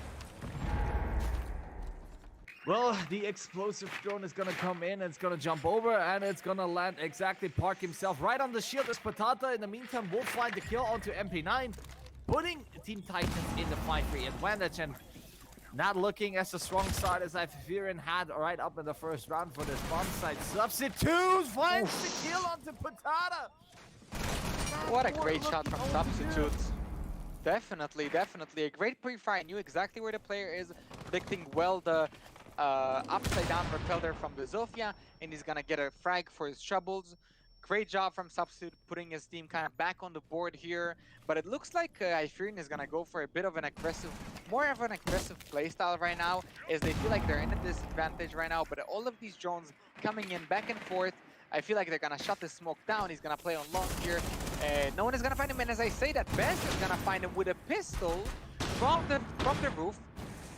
I mean, that's expected when you play on long death aggressively. Ayaska is gonna put his smokes down. Plant is gonna go down. The Substitute is gonna deny with his C4. Exploit is gonna shoot back and forth there with the remaining defender. Substitute is still alive on top of White Stairs, and he's gonna be taken down by Best. Again, what a round from Best. I feel like we've seen quite a lot of those from him. That map control, basically that presence on the roof, just cutting down the aggressive plays from the defenders, really closed the round out for his team, and Patata just opening the round with a double kill there. Titans just show what they do best, and that's killing unsuspecting players when they least expect it. And that's a pattern here, and it's repeating time and time again, every time when Titans has the advantage. It looks to be a bit of like a back and forth between those two teams. Obviously, right now, with one's kitchen being one and one's bar being one, seems to be a bit of a weird position to be in, because on the one hand, Hyferion can win the bomb side, but also can lose it quite easily. So I'm maybe not quite as sure as on how it's gonna further pursue it, but one thing for sure, one thing aside, Hyferion will not go into a library, which I would say really is. I mean, if you're a team that's just gonna decide, so right, we're taking way too much time to clear top floor. They're wasting time if they're holding us back, and it's just not working out for us. Then quite literally just rush into that library door from outside and get yourself maybe one sneaky one over. So really, I'm looking to see a rush on library. Just maybe not on this round, maybe not expected from Team Titans, but overall, I would like to see one.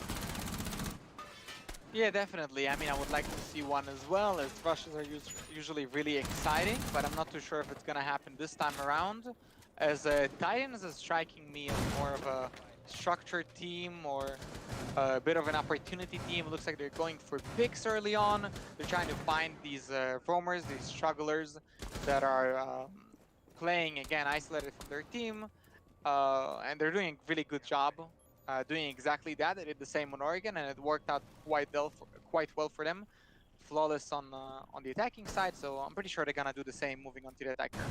And with that being said, Substitute will find a kill onto the floor as his auto will find a best. Sizzy gets Banana, and another one from Substitute comes in as well, I believe, or not. Either way, Explorer and Warren now the only two attackers left for Team Titans, and well, we've been in situations where they could clutch up again, just we've seen on Oregon, but that just happened way too quickly in my eyes. Yeah, that happened quite fast. Looked like they were going for some quick execute there, or maybe for early picks there in the middle floor, but it didn't work out quite as they expected, it looks like. But Explo and One, they still have a lot of time to work with here. 130, and from the way they've been playing this, I'm sure that Hyferion is gonna challenge here, and they're gonna give them a few picks. And as I said, that Sizzy is gonna get the Ying dropping down the Skylight, and One is gonna be in this 1v5 situation. Oh, so miserable. That's the situation you never want to be in, right? But who wants to be, unless it's gonna turn out to him as for an ace and as a clutch at the same time. But let's be honest, the chances for this happening are quite slim, as he will probably gonna just sit down and gonna use the minute to have a little bit of a tactical timeout and go through and say, all right, what the fuck are we doing wrong? What the fuck is happening? How do we end up in these positions? Might as well take the time for it. But Definitely. I would laugh if just well and just go quite a bit to the left and just absolutely wallbang Substitute from there. I mean, that would be hilarious to see. But regardless of this, he will just he will just move forward, but quite slowly diffuses on the other side. So really, his only options are kills or frags. But as the smokes come out and as the 15-second mark hit, I think it's fair to say there is nothing more to go. Might as well give him the kill. Substitute making this one a flawless for his team. Yeah, definitely. I mean, I'm sure one wasn't trying to win that. You saw he was moving quite slowly. He wasn't really looking for picks that aggressively. Usually, when you're playing 1v5, all players at this level, they already know that something a bit something needs to go a bit differently there. So I'm sure that we're talking about the round as they should. They're bringing that Ying for the execute or for the roam clear, whatever it is, and they need to, if they are able to win this next time, this next round, Titan's gonna put themselves in a 3-3, and that's gonna be great for them moving on to the defense. Just because this map is still defender sided, guys, don't forget that. So even 2 rounds is not bad for them. But if they will be able to pull this off and bring it back to a 3v3 kind of score line, it'll be really comfortable for them on the defense. They'll be able to make a bit more plays and they'll have a bit more freedom playing around that I mean, that 3-3 score. 3-3 is usually for me the term to say, all right, round 7 is gonna be the one that's gonna quite literally dictate on who's gonna win it, because it is a bit of a magic. I think I've seen the trend really. As soon as you go 3-3 in the first split, obviously on Cafe, and really round 7 is the one round that matters the most. Then as soon as you win that, as a team, I would say you're almost rest assured to win this map out. But that's just only my experience. But then again, as we're gonna see, Hyferion gonna go one last time for Kitchen, trying to make it work once again. Interestingly enough, the hatch into Freezer is open. I'm not sure if that is fully intended, but maybe you can tell me a bit more. I mean, yeah, usually when you have the heavy roam, you want to open that freezer hatch, just because that's somewhere that your roamers can back off to easily. Like, as you can see, Mute here and Mozzie, and I'm pretty sure Substitute as well. They're all roaming around the middle floor right now, and once the roam clear is gonna come in here, their only safe way to rotate back is gonna be that one hatch. And if you reinforce that hatch, then you have to go down one of the staircases, and usually the attackers are gonna already lock it down and kind of hold the angles on those. So you won't really have a safe way, a safe route to go back to site. And opening that hatch, you know, it's not that impactful on your defense. That hatch is important, but I feel like when you're roaming and that's your strat, that's what you're going for, it's definitely worth to keep it open. Just to give your players a bit of a route there to move back. And yeah, it looks like we're gonna go for a full roam clear here, and Patata, he's again gonna catch MP9 as he's not expecting Zofia to hold that specific angle from that deep on white stairs, as Autumn here will stay in fireplace. I'm not too sure if the attackers are aware of his position right now, because it's really important for them. It looks like they are aware, as they're not gonna rush in. The punch is gonna come in on the wall as Autumn is gonna feel the pressure and will fall back. 4v5 right now, and Titans has all the map control to work with. Now they're thinking about execute. They do have the... It doesn't look like actually they have the vertical player, but they do have the breach charges to work with here. As best with the breach charges, is gonna find himself outside. So I'm not too sure what execute is gonna be here like, but 40 seconds on the clock, and we're gonna have players in coat, a player next to Freezer here, and 2 players towards the back of Kitchen. Looks like Titans is gonna go for this Freezer side execute here, Tyrell. Well, that indeed, in the last 30 seconds now for Team Titans are rolling up as best. We'll find the pick on the substitute, removing the Jaeger quickly and swiftly, but still again, 20 seconds is not much time to really work with, as Jamil was gonna come out with a kill on Expo and reducing it down. Autumn is gonna find one of the side guy. Autumn with a C4! That's gonna give him a triple, and Dizzy's gonna figure it out, getting Patata. Hyferion bounced back after losing so much in the early process in that round. They managed to close it out for them, and look at that 4-2 scoreline as they now gonna go on to attack. Yeah, it really looked like Titans had all the advantage attacking that kitchen freezer side of the map, but Stacey just said no with one pick, another C4 that got a double kill there, holding the cafe, the coffee machine area. That's what most teams call it, from what I know. The little coffee machine there next to freezer. Just holding that quite well with the shotgun SMG and the C4 there, using his utility to the best of his ability there and taking the round for his team. I feel like he was the most impactful player there, and just a really exciting play from him, coming in there with that C4 there when all the players are dropping down the freezer. Just great game since they're tossing that C4 and getting 2 kills for his troubles there and for his utility. Well, we're now gonna see it how Team Titans will fare on defense, and I already see and hear the Ella shotgun, so they are running already. The 2 mini bars are getting opened up before further denial going towards it, but really now it's a great time also to compare on how Team Titans set this one up.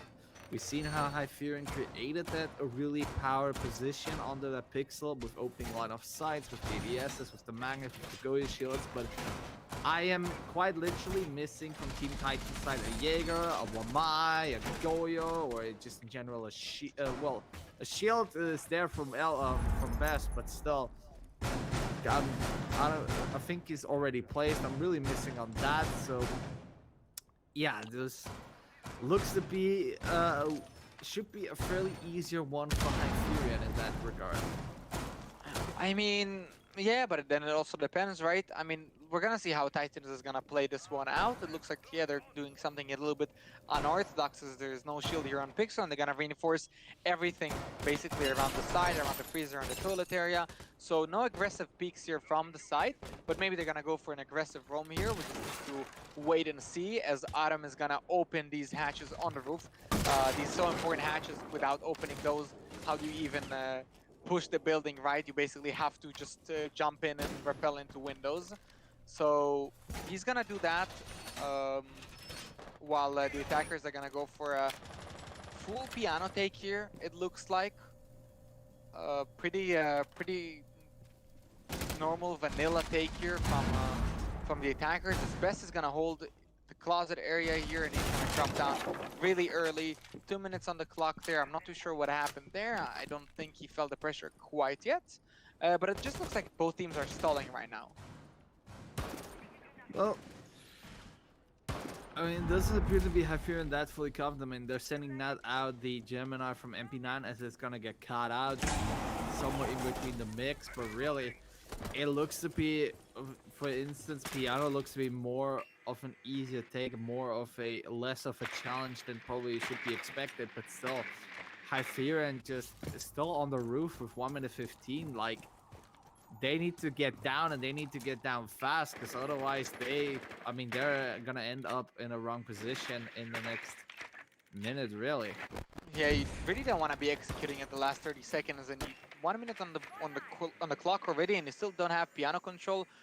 Although the defenders gave it to you for free, and as I say that, Explo, he's gonna play aggressively to on that piano bridge, and he's gonna get 2 for his troubles. Great double kill there from Explo. 40 seconds on the clock, as Best is gonna get another one with the Ella shotgun here, and the gunfight is just moving back and forth here, as Jamil is gonna trade onto Explo back, and Substitute is gonna get another one. 3v2 right now, he's gonna drop down, but the player from Closet is gonna get another kill on with his Ella shotgun, and Juan is gonna close it down from the pixel angle here. He's gonna finish off the round for his team. He's gonna put 1 round, first defensive round on the board for Titans. Well, unexpectedly, as I believe their setup wasn't really the one that's supposed to bring them to victory, but paired with Hyferion just not really willing to drop down early enough, not really to be aggressive enough on their take for Piano, it gave them the upper edge. And with that being said, Team Titans will not go to Kitchen as normally anticipated, as they will mix things a bit up and gonna go onto Reading and Fireplace. So really an interesting choice. Yeah, I mean, a lot of teams feel like Reading is just better than the Kitchen. I would go there as well, because technically, what do I change from bar cocktail? Well, I would, let's say, cut down, let's say, about 5 meters of the room, really, or where my defense extends to. Definitely, yeah. That's the That's the common thing there, right? For both sides, you're holding the top floor. And if you're able to hold the top floor quite well, then you're probably gonna succeed on reading a bit more than you're gonna succeed on kitchen. Kitchen is a strong side, don't get me wrong, but if you're so dominant on the top floor, as we saw Titans are, and they're able to hold onto it quite well, why not go to reading, you know? That maybe it's a better side for them. Regardless, they're gonna invest a lot of utility here on the top floor, as we expect. That Arvuni and that those Jaeger ADSs are gonna all end up here. Those are gonna basically deny all the nades that are gonna go towards those Goy shields here on cocktail area. That's the primary area that you wanna hold on to the most, just because that's the area where you can do the most vertical damage towards the site. So that's where they're gonna play, and that's where they're gonna invest their utility. It looks like we're gonna go for another roam clear here from Hyferion. What do you feel like Hyferion needs to do different here in order to just, you know, Well- win this one out? Well, first of all, not trying to get himself blown up, as Autumn really felt this one, that C4 on the hatch, but they gotta speed things up a hefty lot. They gotta play a bit on the risk side. I'm gonna say, right, they're gonna have to just go into the room and take control of it, because right now, like, holding it down again, they're losing a lot of time. And well, that C4 Best. definitely was placed perfectly on best side, as substitute will fall, but still, look at the time. They're not advancing quick enough. And really, I mean, Team Titans, I mean, already see one dropping a bit way too early, but regardless, Hyferion speed things up quickly, drastically. Definitely, yeah. Hyferion looks like they didn't transition yet from the defending side towards the attacking side. They need to realize here quite fast that the time is not on their side anymore, and they don't have the advantage of basically stalling out and relying on time to win out here. Not that that's how they won the rounds, but still, they need to get out of that mentality of kind of just holding the angles and not doing anything as you're attacking right now. You have to take that map control, as Patata is gonna catch another one on Pixel here, and he's gonna get naded out, but he's gonna get one for his trouble. And it was already way too much for Hyferion to lose, as they're gonna be in a 3v4 man disadvantage. 50 seconds on the board here, and they don't even have top control fully yet. Well, you could say Patata just caught a player, but also caught a grenade with his teeth. Unfortunately for them, but still, just looking through Axwell with a C4 on the Autumn. Team Titans C4, they're just working. They're just finding everyone. Jamil is finally trying to put things in a better position by removing Expo. But still, amazing work from them. Yeah, and as you say that, 20 seconds on the board here, as Jamil is gonna go down, leaving Stizzy in a 1v3. He knows that there's a player at the end of the pillar area, and he won't be able to find him. Best is gonna close it out with his SMG and close quarters shotgun play here. One shot towards Ebana, that's all he needs when he peeks out around the corner, and there is just no way that he wins that from his perspective. Yeah, that was a really dominant round for Titans again, and 3 C4s landing definitely didn't make it easier for Hyferion.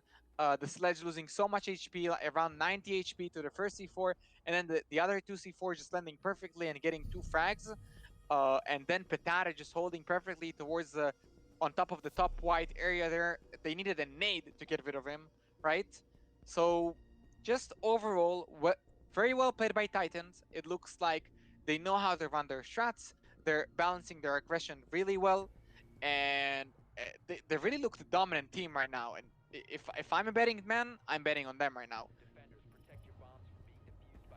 It might be that Team Titans might as well gonna take this one map as well, but so far, now it's a great time for Hyferion just to bounce back from this, I would say these 2 rounds. If they just find one, if they just can find themselves back onto the mojo, it might set them back again apart. But if not, then honestly, Team Titans, they're just gonna storm onto a 5-round win streak, and they're just gonna close it out as a 7-4, really. Definitely, yeah, and I mean, it's gonna be definitely exciting to see them come back like that. But they're gonna move on to kitchen here, where the rules change quite a bit. You don't really have the top floor as much to play anymore around. Of course, you can roam around there, but you're not gonna put most of their utility there like you would on reading or in the top floor wire defense. So everything is gonna be slightly different here, and that's the potential here for Hyferion. That's the chance for them to bring another round on the attack. And as I said, Substitute is gonna get the opening kill towards the best here who played around the bakery area, as they're gonna take a swift map control here. Substitute taking a lot of damage as he just scrambles away by just a slice. But with that being said, Team Titans now only with 4 men, and you already got the prep open, so really Explo as the Kate only has his shield to cover him. As soon as, I would say, a Zephyr charge will make his way, it's gonna be all over for him. Might as well even the Flores could end up his position right there, and then he has to give up a great chunk with a lead Hyferion really to push on further. But you now see them try to attack a bit of the train and engine side as they were trying to take top for control. Patata takes a few bullets in, but so far so well. He tries to peek with the window, but it's just gonna end up almost on the same HP side as Substitute. As Stizzy will finally find him and make it at the 3 versus 5. Yeah, Stizzy is gonna find him from below. Great awareness there from Stizzy, finding the perfect angle as One is gonna trade back onto Substitute, who was already on low HP, and he's gonna put his team back on the map here, as they say. So 3v4 right now, and One is gonna make it a 3v3. A great shot from him and a great flank. On top of that, a C4 is gonna go out towards the AC here, as One is just gonna pick another one here towards the bakery area. He's gonna get another one here onto Stizzy, and wow, I mean, this just turned around so fast completely. It's 3v2 now for the defenders.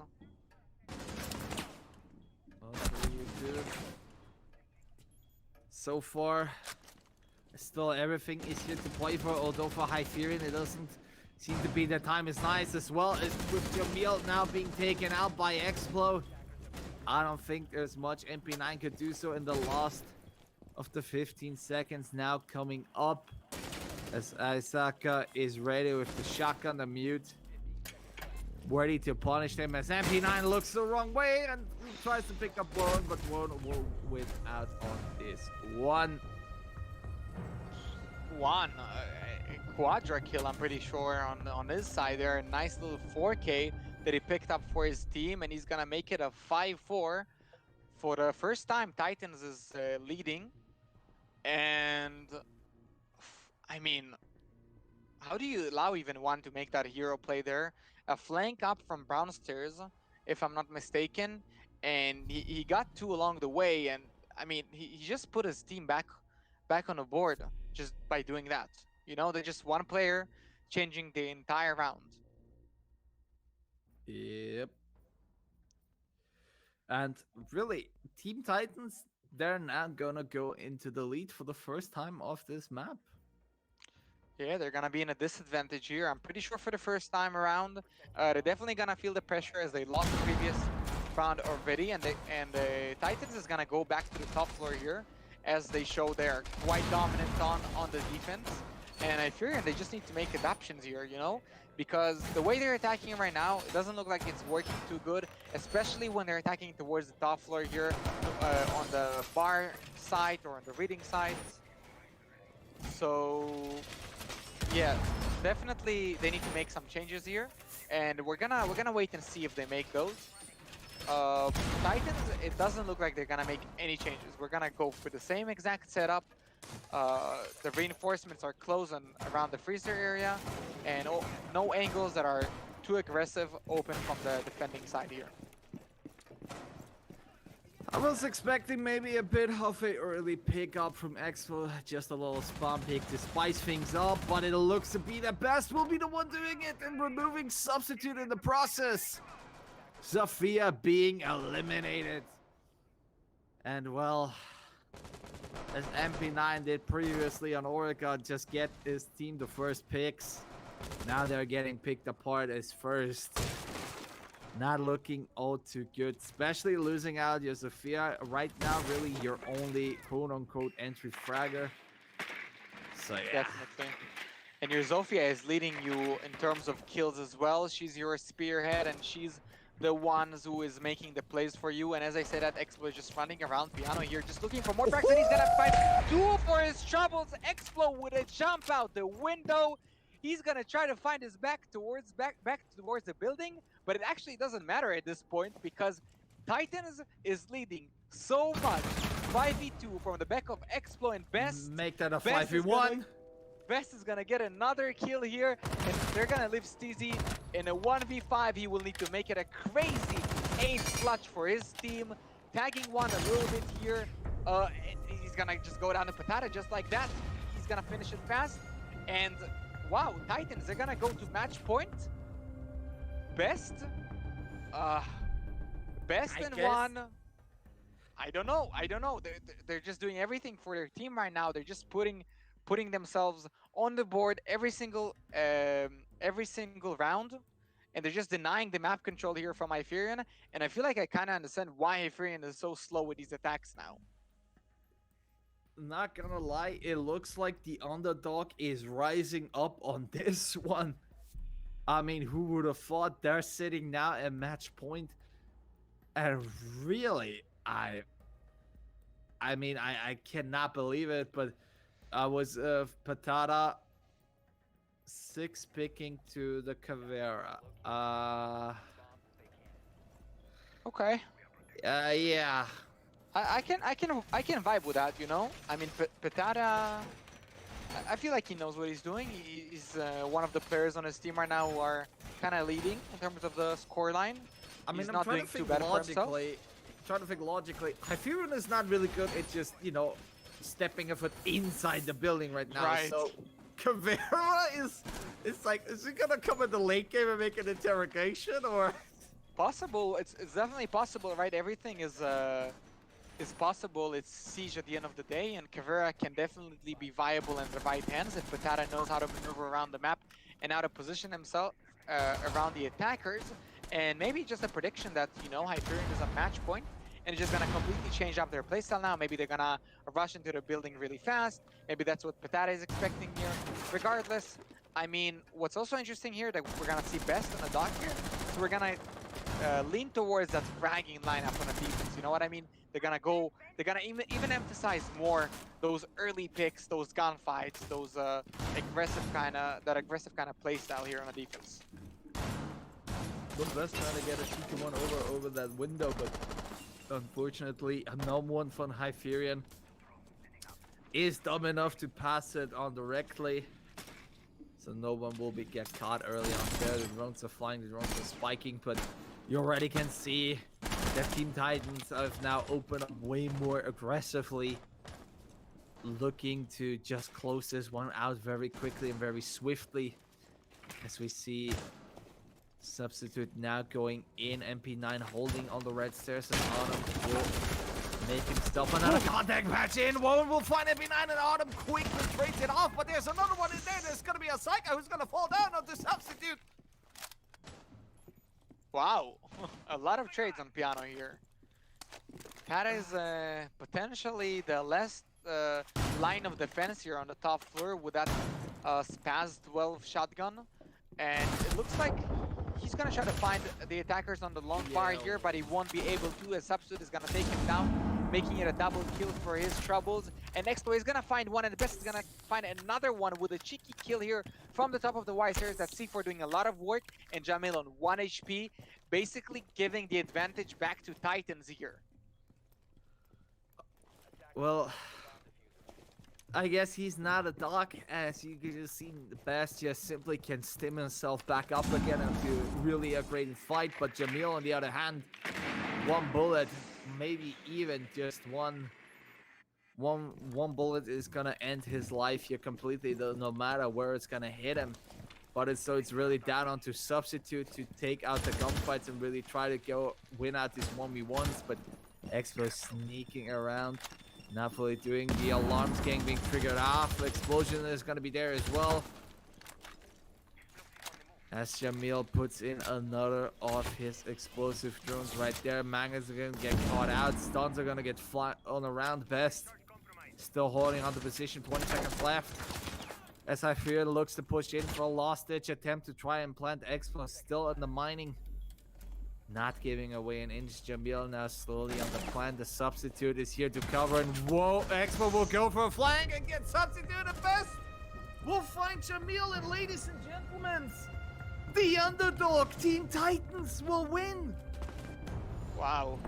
Every time Titans is just swapping to the other side, whether it's from attacking to defending or from defending to attacking, they're just making it flawless every single round. As they did on Oregon when they swapped to the attack, they just had four, I'm pretty sure, yeah, four flawless rounds there, or three flawless rounds there, and here again on Cafe, just switching back to the defense and making it five flawless rounds, basically a flawless defense on Cafe. So yeah, very dominant performance from Titans all around, and not exactly what you expect when you look at that community vote, right? I guess everything but I might have would have suspected a draw, given how Hyferion led on this first half on Cafe, but even that came all shattering. The 8% of the community were right. They managed to get the right one, and really, congratulations to Team Titans. Really, the underdog in this, fighting back, taking them to, I would say, Oregon was an absolute slaughter fest for them. Cafe didn't look so good on, I would say, on the first half, but then again, like their defense was just rock bottom solid, and they completely went through with just 5 rounds straight in a row. And well, with that, seeing how Team Titans won, meaning that we're gonna put in our most favorite rule, and that's gonna be an interview. We're just trying to get now one of the players of Team Titans in, just to ask them around, have them a bit, and see on what went through. But in the meantime, we me and Liero will just probably have to really try to conclude this match. I mean, how do you come really those 5 rounds straight? How do you just manage to get from, let's say, bit of a scruffy attack to absolutely just almost being flawless or not really letting anyone in give in? I mean, a lot of clutches, right? Because they did it both on the attacking side on Oregon when they swapped out, and the defending side on Cafe when they swapped out to the defense there. And every single round that they were supposed to lose, that they were in a disadvantage, they just managed to kind of claw back and clutch it out. 2v4s, 1v2s, everything, right? So that's definitely the leading factor there. I can't even say that Cafe, it's because Cafe is a defender sided map. I mean, that's definitely part of it, but Oregon is also defender sided, and they had a flawless attacking split there, right? But So yeah, overall, Titans, they're just kind of proving that they're the better team here, if you ask me. with that, unfortunately, we're not going to be able to get anyone from Team Titans in, as it's already, I guess, bedtime for them. But so I guess we're gonna have to skip on this over. But before we're gonna leave you, we want to say a big, huge thank you to Howling Media, as they are uh, as they are sponsoring this season for this season of Talent League. They are a marketing design company. They're aiming to get you as a org or as a streamer or perhaps even as a league to get you on the forefront, as they're providing you with the great tools to do so for it. And really, we're glad to have them here. We're glad to have them on board. And also, if you guys want to try to maybe, try yourself on casting, try yourself on observing, try yourself on producing, or just try yourself as an admin and have to deal with slaughter of people and try to manage them, then please maybe consider joining us here at Talent Lake. It doesn't matter if you're new, if you're experienced, if you done it maybe once or twice. We take everyone in. Just head on over to our Discord and go into staff application, fill out the form, and then you will be taken care of. I mean, this is how you found your way in, right? Yeah, definitely. I mean, the important thing is just to try it out, right? You need to try it out, see if you like it, see if you're good at it, see if you want to improve, right? And that's it. I mean, you'd like everything in life. You just need to try and go for it. Yeah, if you want to improve yourself, you hone your skills, then you can do it. So here, even as someone who has been now pretty much the face and the seasoned veteran here on the casting desk, obviously also here to help you out and help you improve and help you maybe get a few things right, change a few things, maybe even find your long-time casting duo, as I haven't found mine yet. But yeah, so if anyone wants to do a proposal to me, then please DM me for that. But with that being said, I'm gonna wish you guys all a good night and hope you have something to laugh. Uh, don't forget, tomorrow we're gonna have a match as well, so tune in for that. Same for Wednesday and for this Friday. With that being said, I wish you guys all a good night. Maybe you want to have the last word, Liero? Yeah, I mean, thank you very much, Tyrell, and thank you to our viewers. I hope you enjoyed this match. It was a really exciting one for me, one of the more exciting matches that I casted. And yeah, I'm just expecting to see great things here from Titans. They're just gonna keep this up. With that being said, wish you all a good night. This was Liero. I'm Terrell. See you all till next Good time. Bye night. bye.